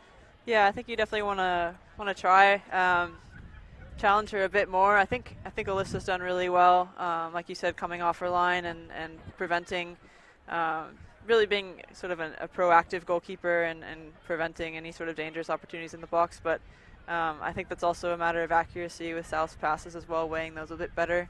But those balls between the lines are really where I think they can cause some damage for Calder. As we have one change at the half that we can bring you. Fourth official Shamrochan indicating that Corey Kane has departed the fray and is being replaced by Emma Robers. So really no let up for South Melbourne. Corey Kane leaves, but then you've got, well, I call her a veteran. She's only 24 years old, but she's certainly an NPLW veteran and also a Melbourne Victory teammate of yours, Gabby Garton, Emma Robers. Yeah, she's a solid player, solid person. Definitely, if you're South, you see a change being made. Emma Robers probably isn't the one that you want to see coming on, but good for Calder to have her coming back into the mix. She had a great goal last weekend, so I think she's going to be looking to repeat that if she can. Well, as we see, the two teams have switched over for the second half, so it will be South Melbourne in their all-blue kits, kicking from left to right on your screen, and it will be Calder United in their green and black kits, kicking from right to left. Georgia Candilas gets us underway as South Melbourne looking to tear down this 2-goal lead of Calder and get back and finally bring a women's state knockout competition trophy to Lakeside Stadium.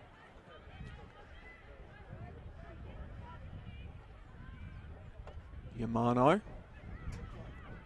who was very busy for South Melbourne in that opening half, was Yamano, just battling valiantly against this star-studded Calder United midfield. Rossi trying to turn the corner, taken down by Yamano, no advantage given in the end.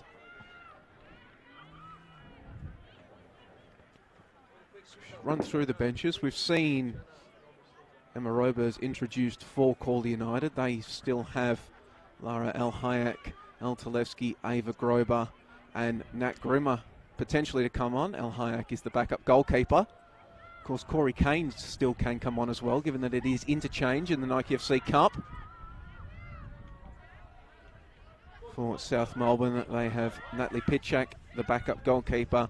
Bella Stringfellow is on the bench, as is Cassie Carmen, Karina Tolios, Angeliki Honduras and Emily Keppens.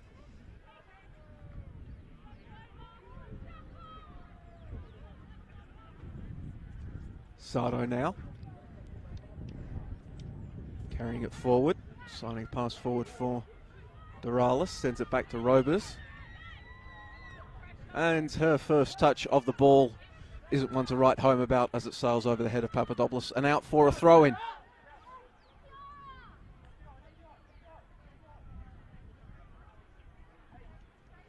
Kickoff having to stare right into the sun as she throws this one back in.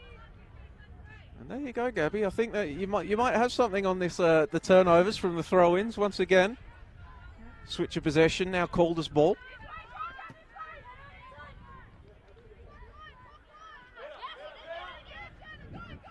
Jenna Lawson giving Montana Matthews no peace. Akisha Sandu got in on the fun.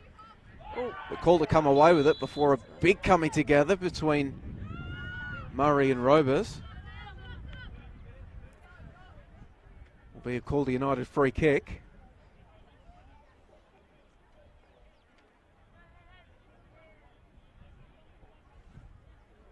Cern across the take.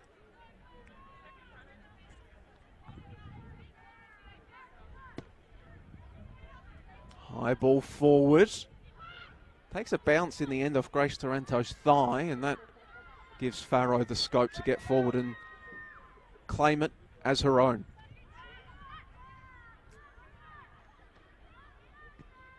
And just puts her boot through this one. It came off the shoulder of Pickett there, but play on. Dakic, after getting the pass from Robers, sends it to Montana Matthews. Kat Goff charges her attempted pass down. Half-time substitution for Calder United. Number 2, Corey Kane, replaced by number 11, Emma Robers. Renopoulos sends it forward to Lawson. Taranto. Looking for Candilis, but there was a host of Calder bodies in the way, and in the end it was a Robers who took it and sent it to Sardo. Doralis, Taranto at her back. Francesca Yamano, Cern pressuring her. Sardo knocking it forward, looking for Sinclair. Clever header to Doralis, who sends it back to her captain. Papatsanis trying to lock the veteran down.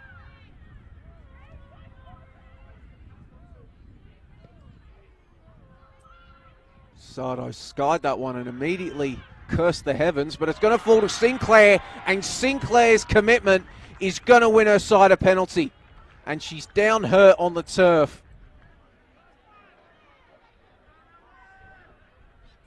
Took a heavy bump there, did the Calder United captain, but it has won her side. Potentially Gabby Galton, an effort that could put this game to bed. Yeah, like we were saying earlier, you just cannot afford to commit errors in the back in those dangerous spaces, and well, Alex using all of her experience there to draw the foul for the penalty. Perhaps here's where we have youth for playing against experience, and Alex comes away and wins an important penalty for Calder.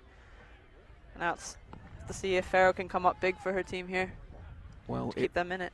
It will be Farrow working against, looks to be Mel Taranto to take. She scored one against me last week, I think. No, it was... in the semi-final? No. She scored against me in the semi-final, but no, actually I think it was Duralis that took a penalty against me about a week or so ago. Here we go. Taranto, Mel Taranto to make it 3-0 to Calder. Finds the bottom corner of the net. Mel Taranto. She liked that one, gave it a primal yell. And her Calder United side have now taken a 3-0 lead in the Nike FC Cup final. Just 6 minutes into the second stanza, and one would almost have to say that Calder United, well, one hand, if not 1.5 hands on that Nike FC Cup trophy. It was a good penalty, perfectly placed down bottom left-hand corner, well, bottom right-hand corner for the goalkeeper, but Farrow guessed right, but Toronto really put a good amount of pace and placed that really well.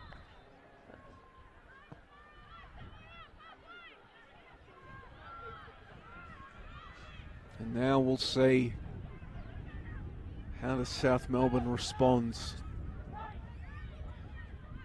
Spent a lot of the second half break talking about how important it was that they didn't concede that third one just before half-time, and then within 6 minutes of the second half commencing, the goal comes.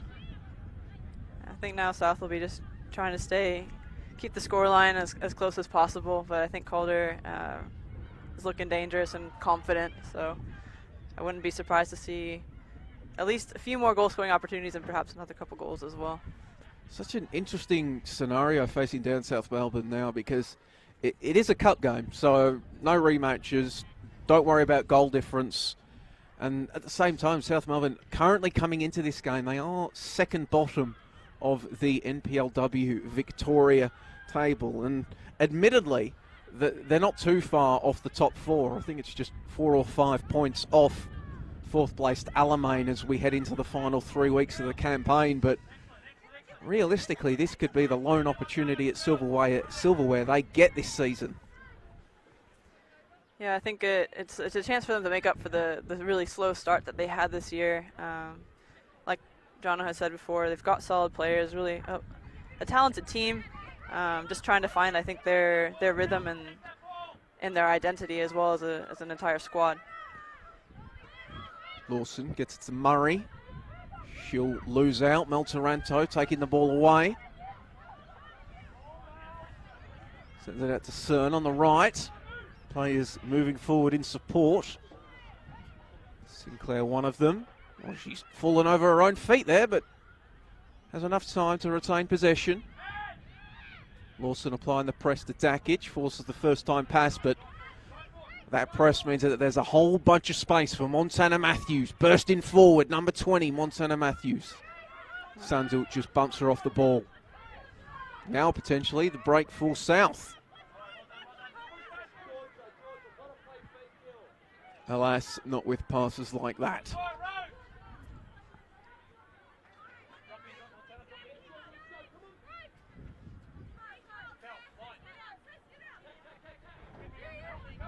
Matthews.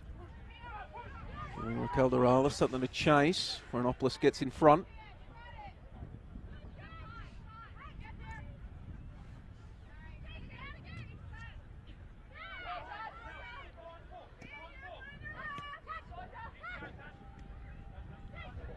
Candilis, pass, stolen away by Papadopoulos. 1-2 with Doralis.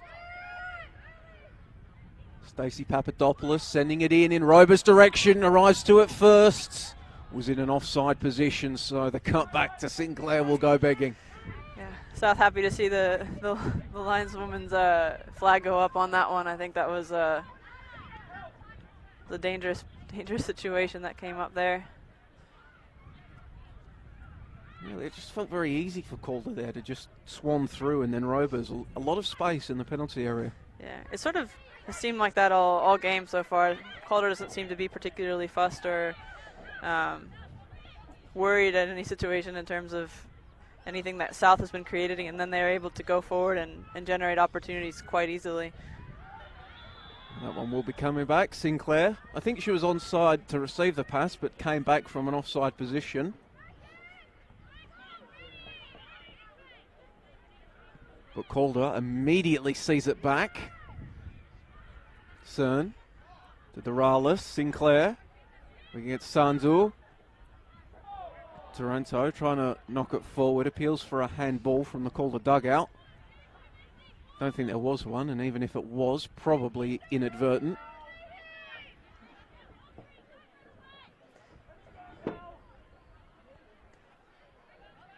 Really is a great turnout today, isn't it, Grace? I mean, sorry, Gabby. I've got Grace Taranto on the minds. Gabby, we can see the grandstands full, a whole bunch of fans behind the Calder dugout. Yeah, I wonder if maybe next season they're going to have to pick a bigger venue for the final with this many people around. It's great to see. And a lot of youth players, it looks like, from both clubs, which is good that they can, aim to be in this situation in a few years themselves. Very well done there from Doralis, attracting a few cheers and claps from those Calder/Western United fans behind their dugout. Pickett working with Lawson and Sandel. Murray. Wanted Yamano. Instead, Calder come away again. Emma Robers.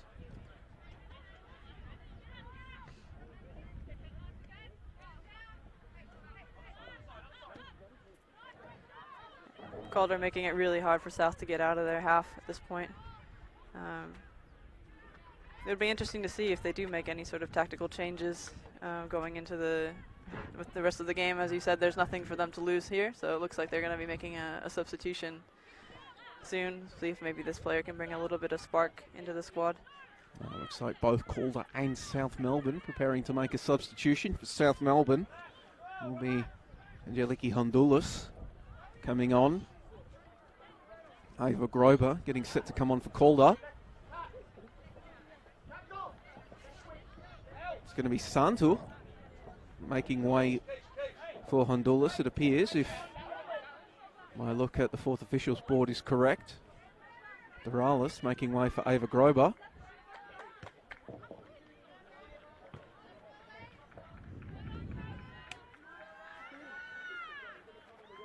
So Keisha Sandu taking off the armbands. Looks like she's going to take it with her. Having a frustrated figure, it looked like there, Keisha Sandu. Not the way that she envisioned this Nike FC Cup final going, no doubt. No, she's been important for South so far this game, but unfortunately hadn't been able to convert any of the her creative abilities into goal scoring opportunities. So. Well, Honduras certainly introduced herself to Mel Taranto there, but a big challenge. Substituted by number 9, Ava Grober.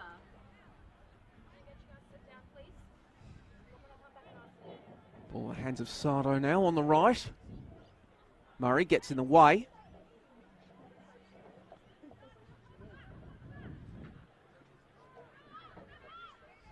Dakic carrying the ball forward. We're sending it to Matthews on the left. A lot of space out here to operate in. But Montana Matthews wanted Sinclair, just didn't have the trajectory right on the ball forward.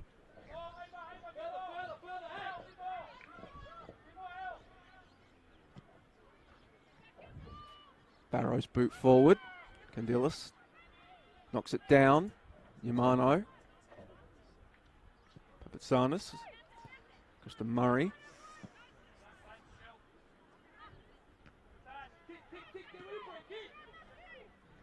And we can see the reshuffle now from South Melbourne. So Kat Goff has gone to left wing. Honduras has gone to right back. Yeah, it makes sense. You definitely want to have your quicker players up top, see if you can hopefully at least find a ball in behind the lines to see if South's able to do so. It's difficult because this pitch is actually quite large. So if you're not able to get out of your own half and finding balls over Calder's back line is a challenge for sure. As we'll soon get the thoughts of Lockie Flanagan and Coach Jono Clemente on the state of affairs as we hit the hour mark here at the Valley Park Event Centre. Meanwhile, Taranto fighting with Candilas. Grace Taranto then coming forward. Papadopoulos will go down and win her side a free kick. And that will give us the perfect opportunity to throw down now and hear the thoughts of Lockie Flanagan and Coach Jono Clemente on the sideline. Well, Jono, the bench, the technical area, it seems to be the perfect place to be at the moment. Both sides turning to theirs in recent times. Ava Grober and Angeliki Hundulas coming on to the field of play. That really just does communicate the depth that Calder are working with to be able to bring someone like Ava Grober off the pine. Yeah, for sure. Ava Grober is such an X-factor player.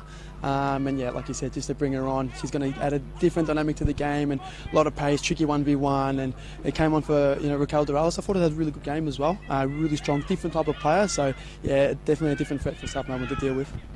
And obviously with Angeliki Hundulas coming on, it looks like that's forced a little bit of a reshuffle. How do you see her introduction changing the approach for South? Yeah, Angelique, or Kiki as people call her, actually former Heidelberg junior. Since she's been playing for South, she's been doing really well. Especially she's got a lot of energy, a lot of aggression. Like watching her right now, she's made a fantastic recovery run.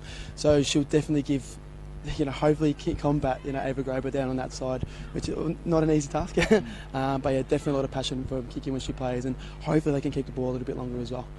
Well, there you go, Joey. Let's see how those substitutions potentially change the equation. Thank you very much, Lockie Flanagan and Coach Jono Clemente down there pitch side for us. Giving their insights on this one as South again confronted by this Calder United wall that has confronted them every time they've attempted to play the ball out. And Alex Sinclair winning a throw-in for her side. Well, the margin presently 3-0. It's the same as the 2021 Nike FC Cup final.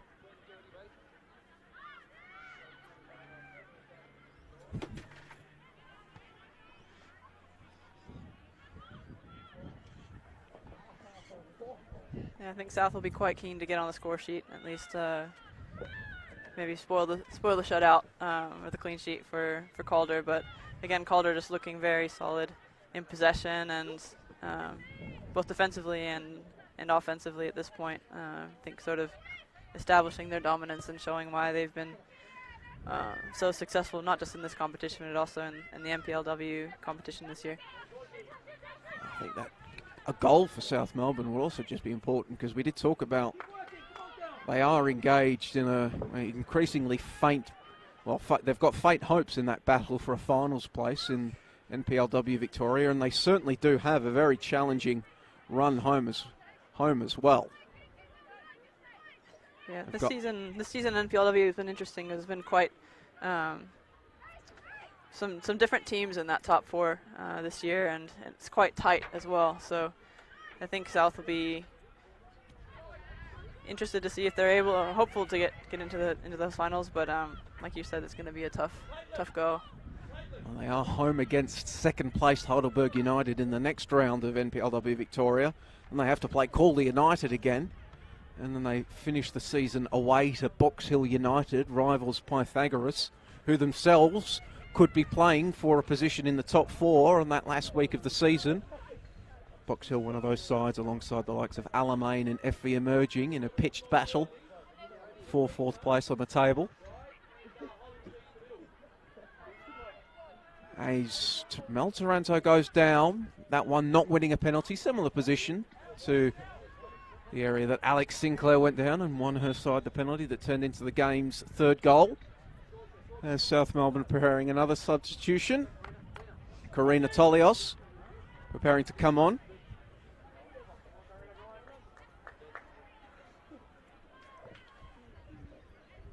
Replacing Georgia Candelas up front. Has featured more predominantly with the under-19s this year, South Melbourne, than the seniors. Although, of course, interim boss George Georgiadis was the 19s boss prior to his ascension, so he's familiar with these players. Tolios now on the ball, getting it to Murray. Did well to keep it there, I mean, with under pressure on her back. So did score her maiden senior goal against Alamein back on July 23 to Tolios.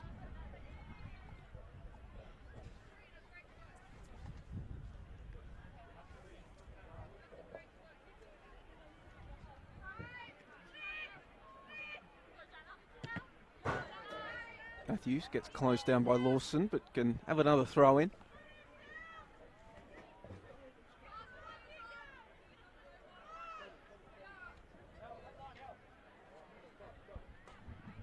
Calder coming forward, looking for another goal. We have had one other 4-0 win in Nike FC Cup final history back in 2016. As that shot will just flash across the face of goal. In 2016, Heidelberg United beat FC Bulleen Lions 4-0. Goals to Lee Gray and Bonnie Barnes for the Burgers in that one. Of course, 2016, the last time a team not named Calder United won this competition.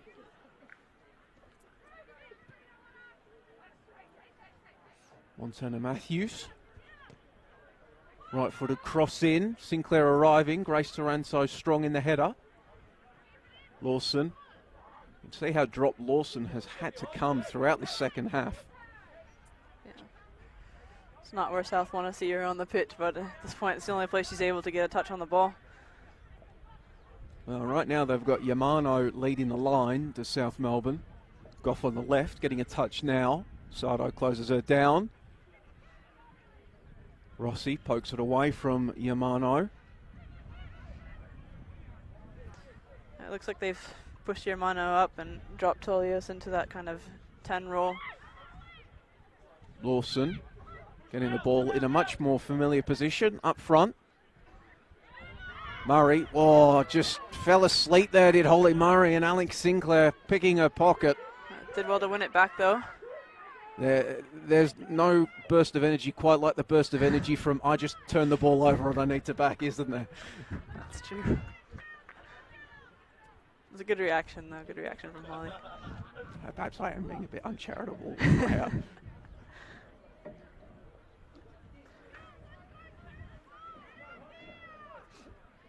A rare touch of the ball in this second half coming up for Alyssa Deloste. Goal kick. Cold days like this, you got to try and keep yourself warm as well, especially when you stay engaged both mentally and physically in these kind of matches. I mean, what do you do in these situations? I mean, I've seen at times Andrew Redmayne does a yoga routine or something similar when Sydney are dominating possession. How do goalkeepers stay focused? I guess it's sort of everyone's different. I think in my case, I try to keep communicating and talking to my back line. Sometimes even doing some dynamic movements just to stay warm and engaged. But yeah, I think each goalkeeper has their different strategies.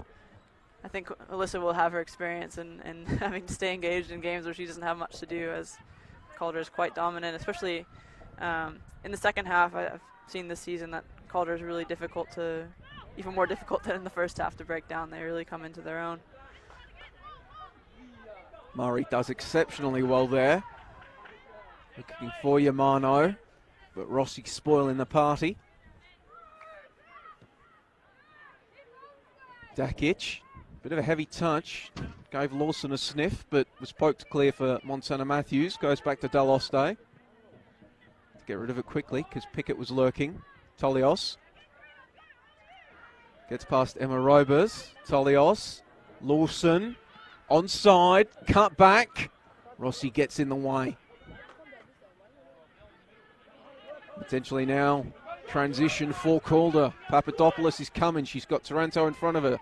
Sinclair as well. Alex Sinclair will send it straight to a player named Taranto, but not the Taranto she wanted. Grace Taranto. She's going to carry the ball all the way up from centre back and then try to play Pickett through.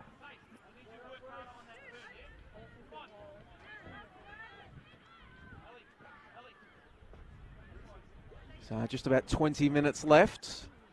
Looks like we might have already entered time-wasting territory. Deloste just making Pickett come and pay attention to her as she picked the ball up. Yeah. Interesting, as I think Calder's quite comfortable with a 3-0 lead at this point, but I guess giving her team a chance to breathe a bit and forcing a little bit more of an effort out of South's forward line. Dakic takes the ball around Yamano.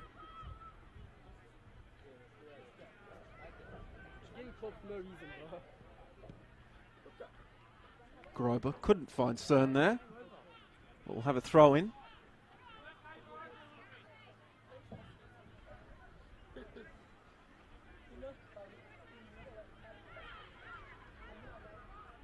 Taranto's got a ton of space here. Mel Taranto goes from range and Lawson knocks it down. Not Lawson, Farrow knocks it down and collects.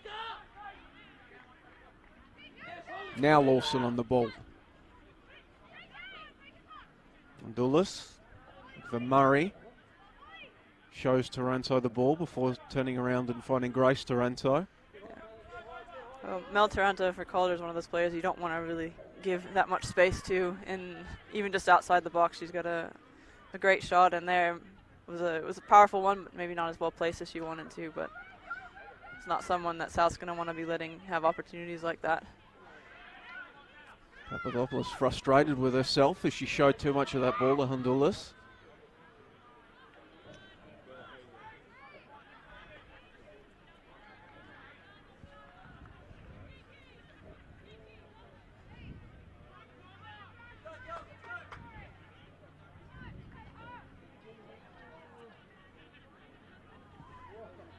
See now South Melbourne really not attempting to press at all.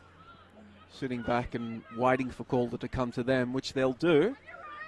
Matthews to Papadopoulos. Nice turn there from Stacey Papadopoulos, and then she's just going to get shoved over from behind. Perhaps a bit of frustration there from Honduras. And now it will be a free kick for South Melbourne. Farrow immediately starting to bark instructions to her backline.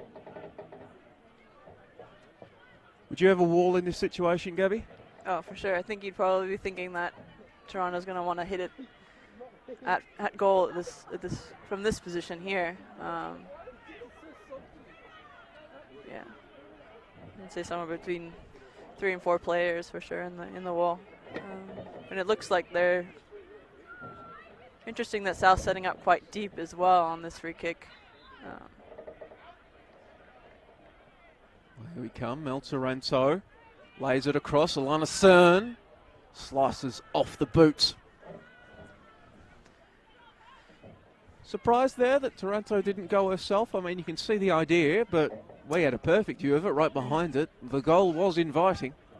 Yeah, I think it looked like a good spot for a direct free kick, direct shot at goal, but I think if it had come off, it would have been brilliant. I think they wanted to set up Cern with a better angle from there, but like you said, unable to quite make the contact with it that she wanted. Sinclair now. Grober. Ava Grober, closed down by Grace Taranto. Still fighting for it, though, is the Calder number 9. Sardo. Grober. Papatsana supplying the pressure that prevents the cross from beating Grace Taranto. She's just going to boot the ball into space. Foot race between Yamano and Rossi. Rossi wanted the touch line, and she does get it. Ball maybe dying slightly quicker than she anticipated.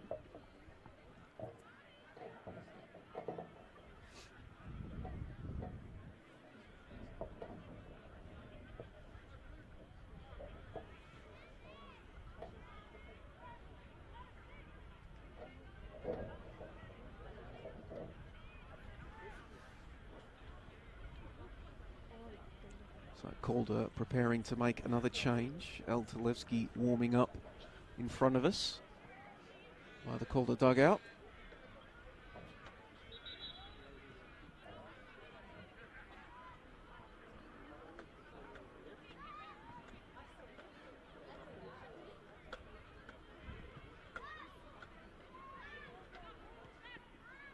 Rovers poking it forward, looking for Papadopoulos, couldn't wrangle it down. Andoulis sends it clear. Lawson wants Pickett, finds her.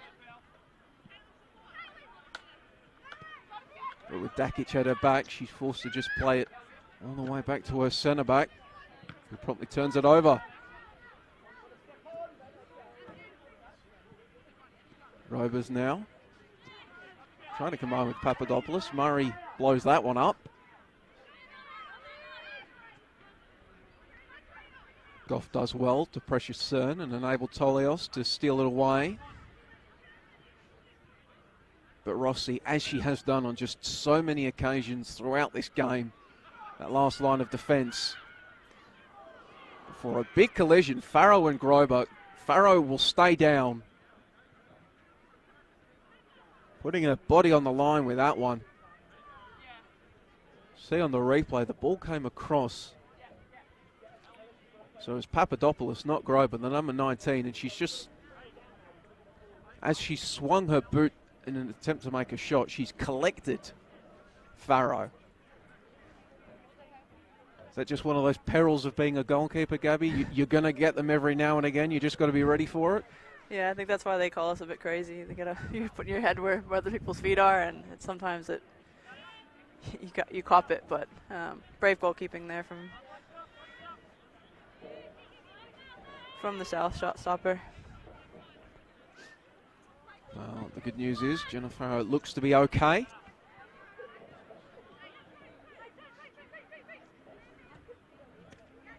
Papadopoulos back to Rovers. Dakic close down by Pickett, and then Papadopoulos is going to send it straight to Murray for South Melbourne. Andoulis to Lawson. Runs it back towards her own goal. Renopoulos for Pickett. Tolios. One way and then the other. But Sinus can't wrangle it.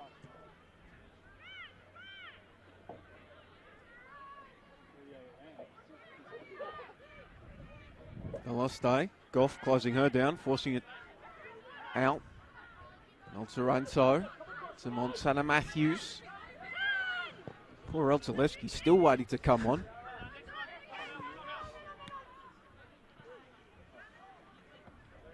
Dakic.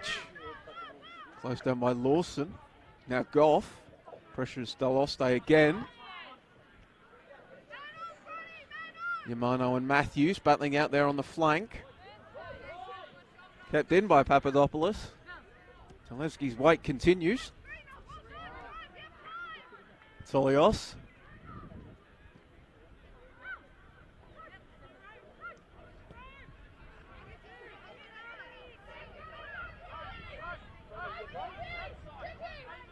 Both teams a bit wayward in their passing. Back and forth possession. As Farrow goes long with that clearance, bounces forward. Honduras. Yamano tried to turn it around the corner for Lawson, didn't come off. Papadopoulos sliding, and there we go. Now El Talevski can come on right in front of us here and doesn't have to go far, as it will be Montana Matthews making way.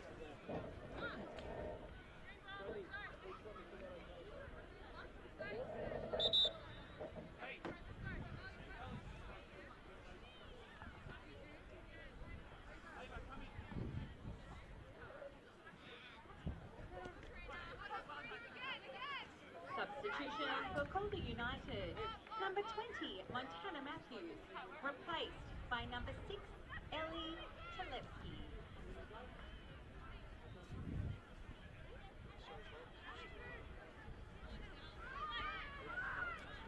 Mel Taranto. Nobody really on her left until Sinclair makes that run. And Marobas takes it past Lawson's pressure. Papadopoulos. Taranto to Robers. Flies over the head of Grober. Not exactly the tallest target out there. South preparing to make another change. Team manager heading over to exchange the requisite paperwork with our fourth official.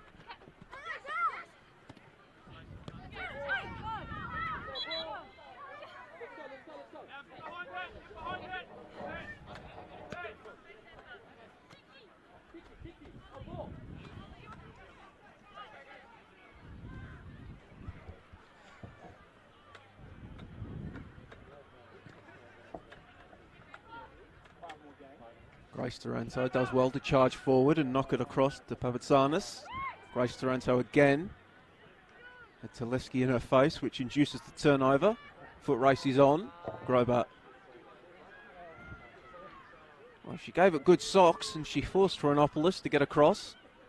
And in the end, it's going to be a South Melbourne ball, much to the Calder players' chagrin, let's call it that. It's turnover once again. Gabby, I'm never going to be able to watch throw-ins at the women's game again after you said that, the turnovers. Yeah, it's not just at an MPLW level, too. I think you can even see it at higher levels. It might be an issue of just the distance that they're able to get on the throw-ins, and you know, especially in your defensive third, sometimes it's tough. You usually you're forced to play backwards, and it's... Lawson going forwards. But then a pass to Goff just ricochets off the number 20 shins.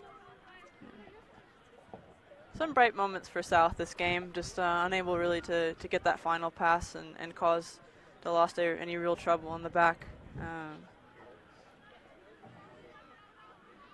But credit to Calder's defense as well for really making it difficult for South to produce anything at this point. As it will be a double change for South to see this game out. Cassie Carman and Emily Keppins preparing to come on. Two more youngsters that have come up through Hellas's academy ranks. Always have had one of the best production lines of talent in the state as South Melbourne. There will be Kat Goff being replaced by Keppins. It will be Holly Murray being replaced by Cassie Carman.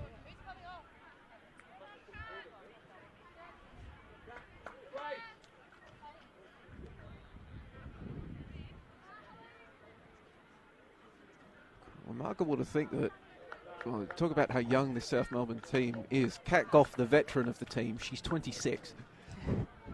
It's a lot of youth in this team, and actually across the MPLW comp in general. But it's good. I think it's been, especially with sort of the shift in terms of a lot of A-League women's players heading overseas. A lot of these younger MPLW players have been able to step into roles, into spaces, and take advantage of opportunities at the higher level. So I think for the MPLW, it's promising to see this much youth and talent in the league. As we'll throw down, perhaps for one final time, to Lockie Flanagan and Coach Jono Clemente on the sidelines in a moment.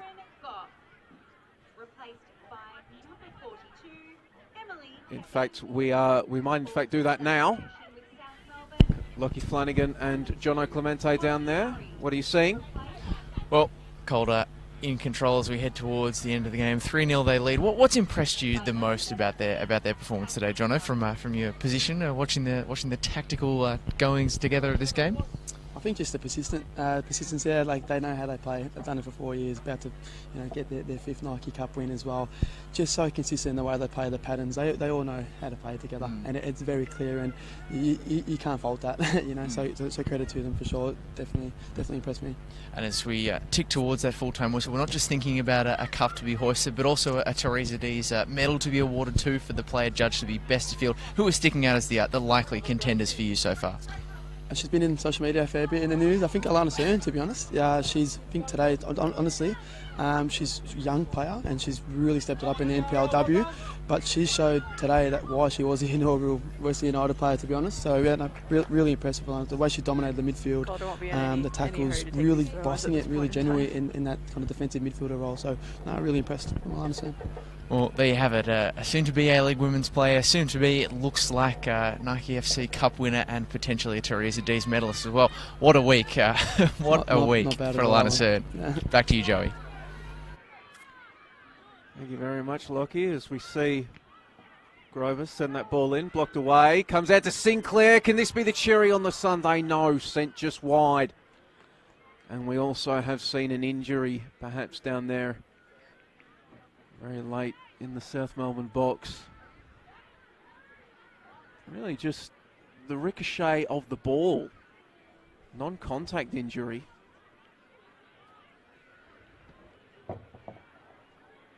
She just copped it in the chest, I think. Probably harder than she was expecting. Looks like. Hope she's all right.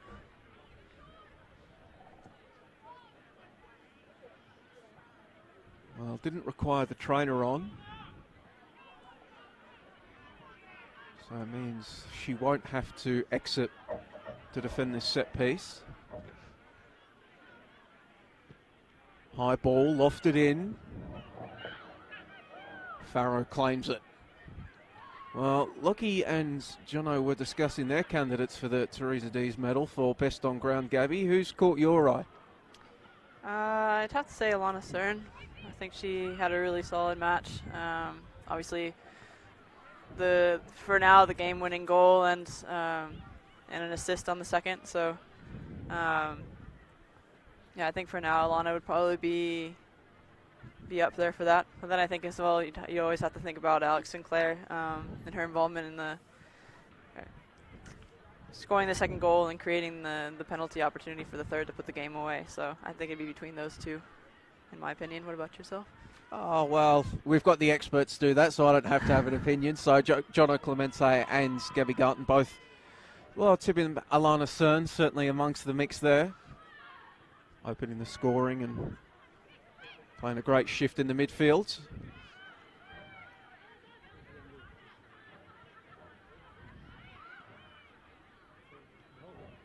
Good week for her. Very good week for her. A-League women's signing, the first ever A-League women's signing of Western United. Expecting a few more of those announcements to come in the coming days, including perhaps their first ever international player, as Mel Taranto trying to bustle her way through. Goes down.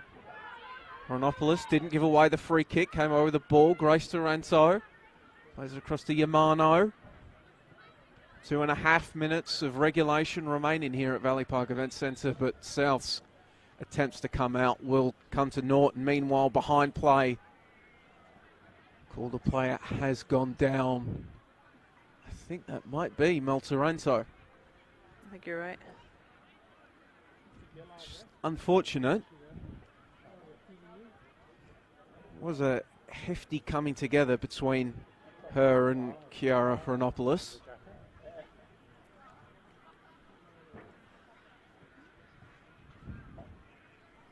One hopes she'll be able to get up under her own power. The trainer hasn't come on yet. Calder preparing to make a change anyway. With that, we might now be seeing a hasty change to that one. Will be Natalie Grimmer preparing to come on. Yeah, Toronto seems to be in quite a bit of pain, so I think they're not gonna take any chances and make the change. Well, they do have a premiership to win as well, do Calder United, currently top of the table. They have a make-up game to come as well, so they actually have 4 games remaining on the season, and Mel Taranto needs to be supported off. Calder United, well, they are away against bottom of the tree Bayside United in their next game, so potentially a game where if you had a few stars that needed a rest, you could give them a break in that one. As Mel Taranto comes off for Grimmer. Then they will face Box Hill United in that make-up game midweek. Then they will travel to face South Melbourne, and then they will finish their season at Alamein. Potentially finishing their season at an Alamein side that could need 3 points to play finals football. Calder need 8 points from the 12 possibly on offer from those games to mathematically guarantee themselves the premiership. From coach John Clemente's Heidelberg behind them. I think they're with the games that they have left this season, it looks like they're going to probably lock it in, and obviously the other teams in that top 4 will be looking to hopefully upset them in finals football. But again, they've put on a good show today, really establishing their dominance and making it really difficult for South to even stay in this game. Honestly, it's been pretty much an all Calder show. There's 4 minutes of added time set to be played out here at the Valley Park Event Centre. And as I say that, here comes South. Here comes Lawson for South Melbourne. Trying to play through Keppins, but Deloste, well, maybe she has been doing her mental agility exercises. She's aware of the danger and smothers that one down.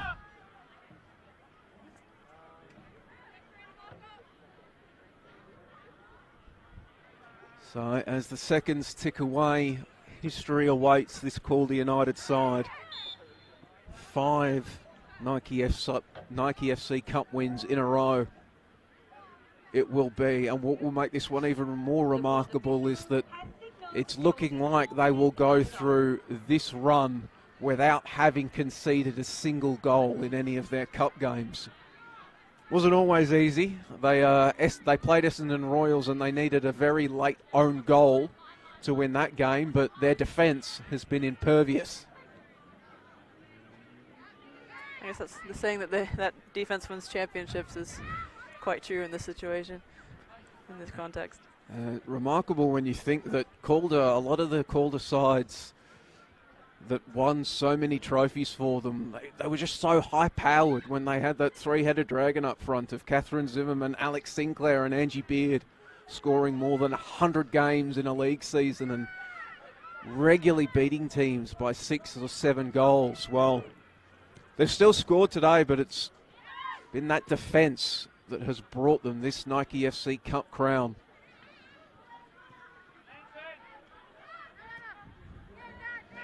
Maybe, do they have a 4th? Can they equal the Burgers with their biggest margin in a Nike FC Cup final? Or can can South potentially spoil everything I've just said? Lawson working against Dakic, keeps it in. Centering ball, just booted clear by Rossi. I mean, probably hasn't been enough for Rossi to do to get that Theresa D's medal, but she has had a strong game in the centre of that defence, hasn't she? Alongside Natasha Dakic. She certainly has. Like we've been saying, that centre-back duo are very difficult to get in behind, and they've done a really good job keeping the danger in front of them. And then I think that these two are probably one of the reasons that they've been able to get all the way to this final as well. So I know that the medal is regarding today's match, but I think that those two players have been key in Calder's campaign to this point. Difficult to figure out maybe with Rossi, given that she would be an international signing, but one would have to think that Dakic would be in consideration for Coach Mark Torcaso as he is assembling his inaugural Western United A-League women's squad. Impressive for a number of years at Box Hill and then coming over to Calder and, well, continuing to be impressive. Some time at Southern United before Box Hill as well.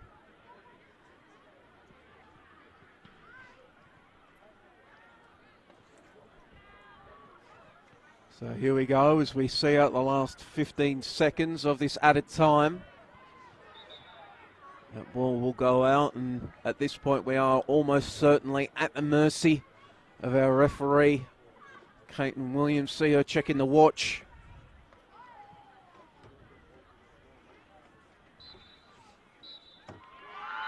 The whistle blows, history is made. Calder United supreme once more. Five-time Nike FC Cup champions. Nobody can touch them in this competition, as they have proven once more, going through this entire run without conceding a single goal. Disappointment for South Melbourne yet again. The fourth time they have reached this stage of the Nike FC Cup and come up short.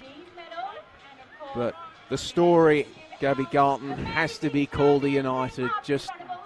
It's one thing to climb to the top of the mountain, but it's another to do it 5 times in a row. Sustained excellence, sustained brilliance from this club.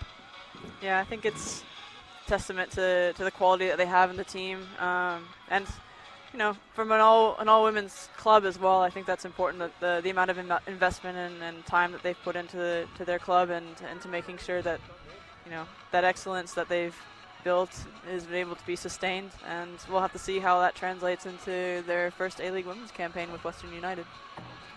Indeed, a lot to be excited about if you are a fan of Calder United, or indeed Western United, seeing some of your Chargers in action here today as they lift yet another piece of silverware. The hugs are exchanged. Coach Mark Torcaso adds yes another accolade to his resume. Alex Sinclair adds yet another honour to hers. She has been there for each one of this club's Nike FC Cup triumphs, and once again she will receive the opportunity to lift that state knockout cup.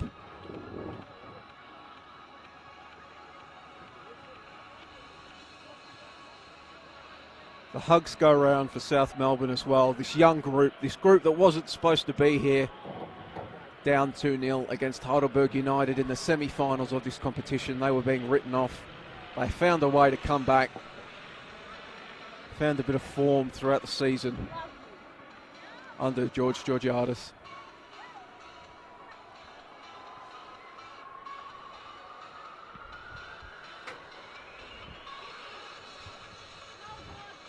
And as we prepare for the presentations to take place, we might leave you with the sounds of the crowd as Calder United prepare to celebrate their 5th Nike FC Cup.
Well, I'm here with the victorious captain, the 5-time victorious captain now, Alex Sinclair.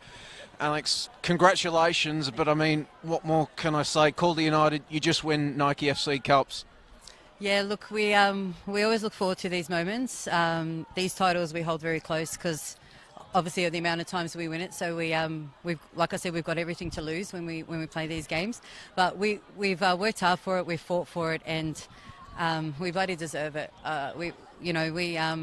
We're always out there as the champions, but sometimes we feel like the underdogs because there's so many people that want us to give it up. But yeah, I'm pretty proud of the girls and pretty proud of my club. I mean, it really does feel like there's been an extra level of tenacity to this Nike FC Cup win. You didn't concede a single goal throughout the entire campaign. That's got to feel special as well. Yeah, it does. I mean, we won 3-0 last year as well in the Night Cup, and then we've done it again the same. So credit to our keeper, Alyssa Deloste. She has in the league, she's got the record of clean sheets, so I'm pretty proud of her. We always are confident with her in goals. But I've got to hand it to the defence, the midfielders, the whole team, you know. It's a team effort, and regardless of who scores a goal, it's a team game. Well, I think you've got a presentation to get to, a trophy to lift, but Alex Sinclair, once again, congratulations. Thank you very much. Thanks a lot.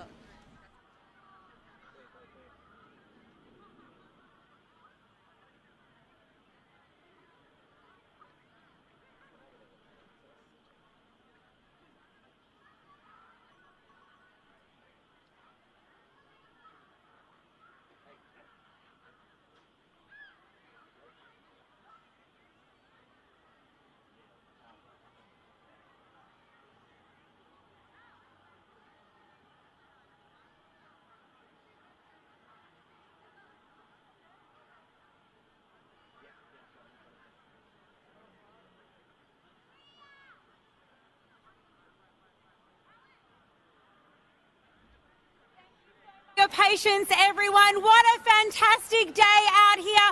Did everyone have a fantastic time? Make a bit of noise if you did. Yes, wonderful news. It has been an exceptional day, in fact, even with some gorgeous Melbourne weather to kick us off here at Valley Park for the 2022 Nike FC Cup final. Now, Football Victoria once more would like to say a very big thank you to the incredible naming rights partner of this event. Please put your hands together for our fabulous friends at Nike. What an incredible group of people, what an incredible brand, always here supporting our premier Women's State Cup and also women and girls in sport in general. A big thank you to Nike representatives, brand director Nick Atkinson and brand manager Molly Stutchberry.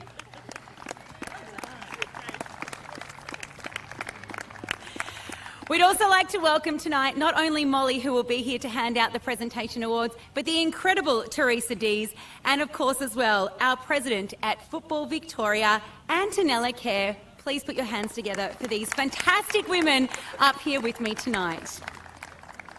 Now, first up, of course, a very big thank you. Nothing is possible without our incredible match officials. So let's give them a big round of applause tonight. Referee Caitlin Williams, please join us up here. Assistant Ref Jessica Adams. Assistant Ref Courtney Van Diesen. And our fourth official, Shab Rashan. It would not be possible without the incredible work of these four tonight. Thank you so much for everything you've done for us.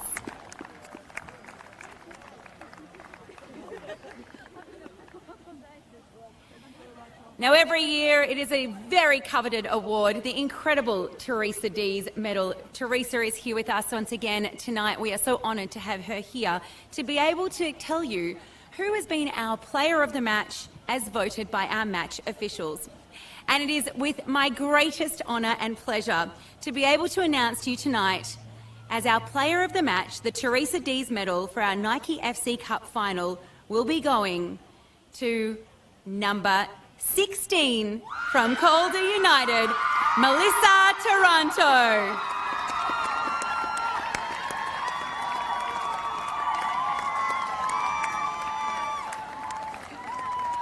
Once your team has finished hugging you, Melissa, please come on up and join us to receive your medal from the incredible Teresa Dees.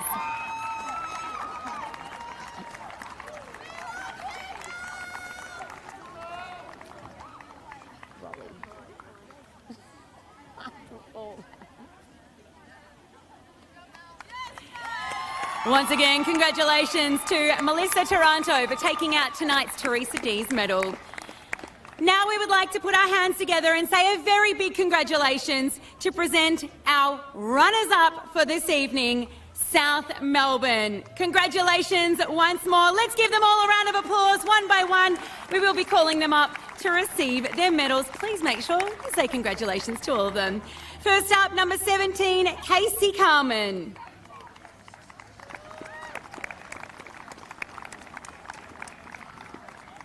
Number 54, Jenna Farrow.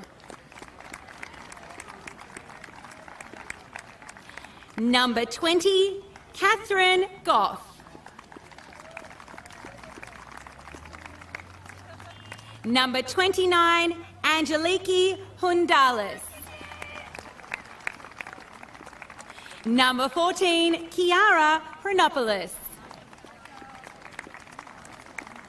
Number 22, Francesca Lermano. Number 28, Georgia Candialis. Number 52, Emily Keppins. Number 11, Jana Lawson.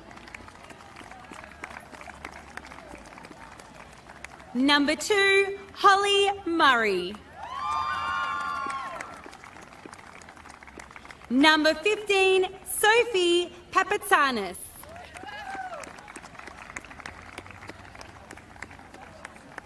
Number 53, Natalie Pickak.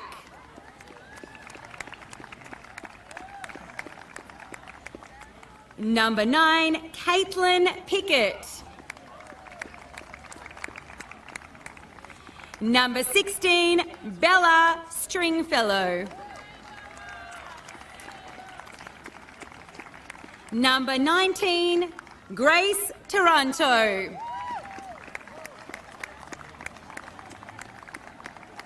Number 27, Karina Tolios. Number 8, the South Melbourne captain, Akisha Sandhu. And welcoming up at the same time, Coach George Giangialis.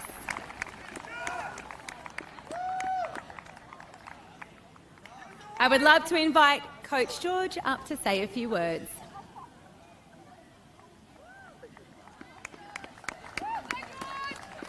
George.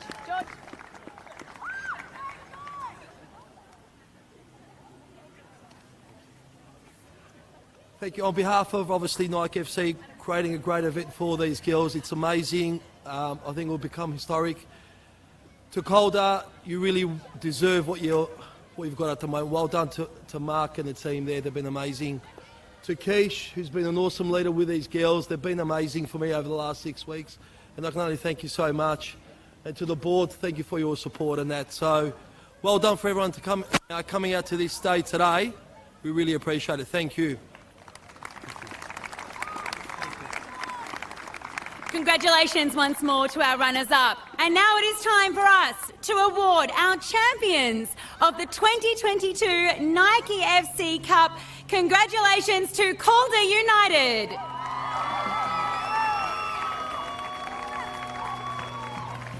One by one, we will be calling up each player. Please give them all your congratulations. Number 2, Corey Kane.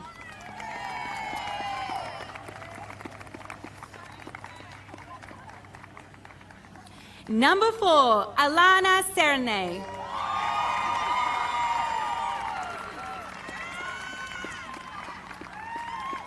Number 14, Natasha Dakic. Yes, Corey. Number 1, Alyssa Daloste. Number 10, Raquel Deralis.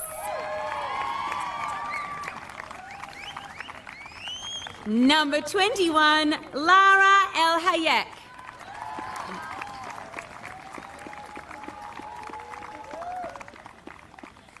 Number 17, Natalie Grimmer.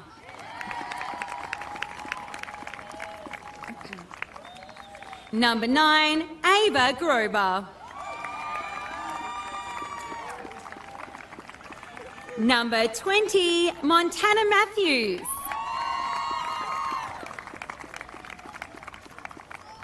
Number 19, Stacey Papadopoulos.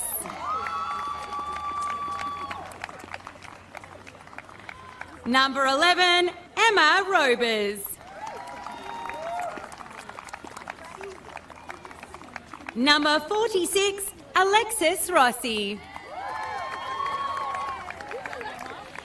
Number 24, Julia Sardo.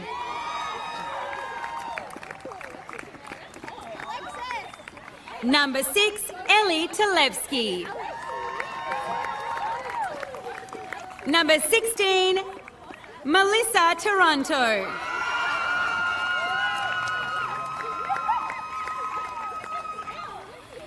And captain of Calder United, number 18, Alexandra Sinclair. And inviting him up to say a few words is Coach Mark Toscado.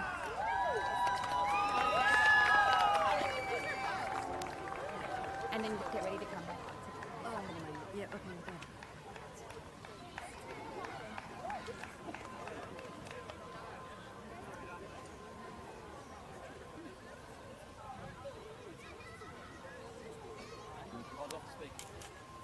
What am I saying?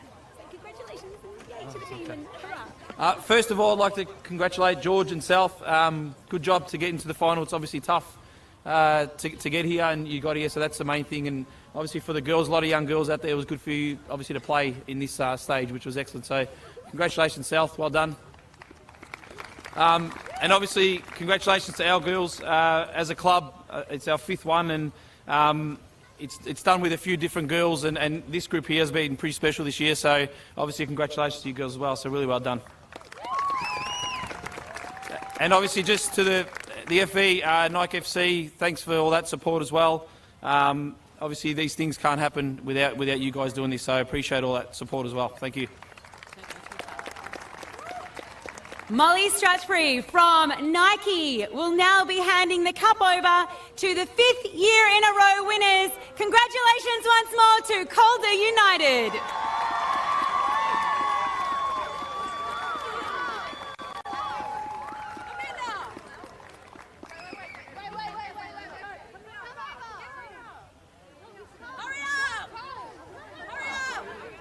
Round of applause for everyone else making their way across now.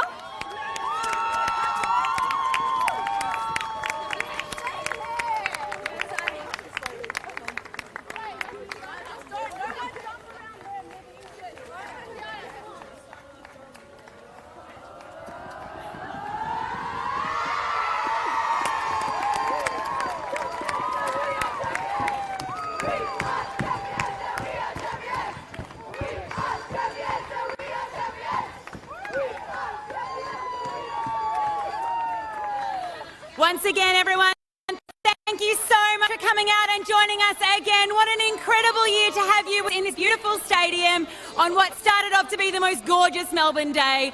Congratulations to our runners-up, South Melbourne, and once again to our winners, Calder United.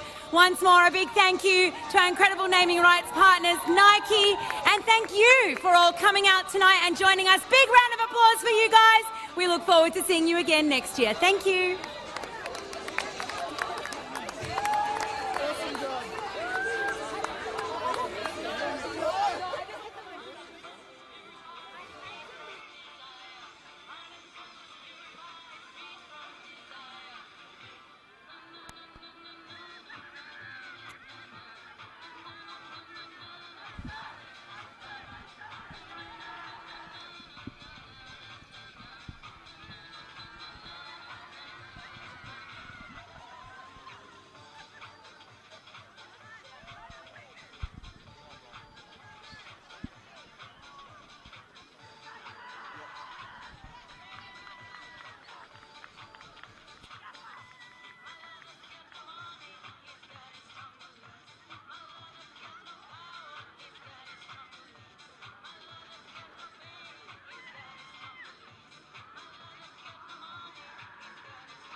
Looking at you.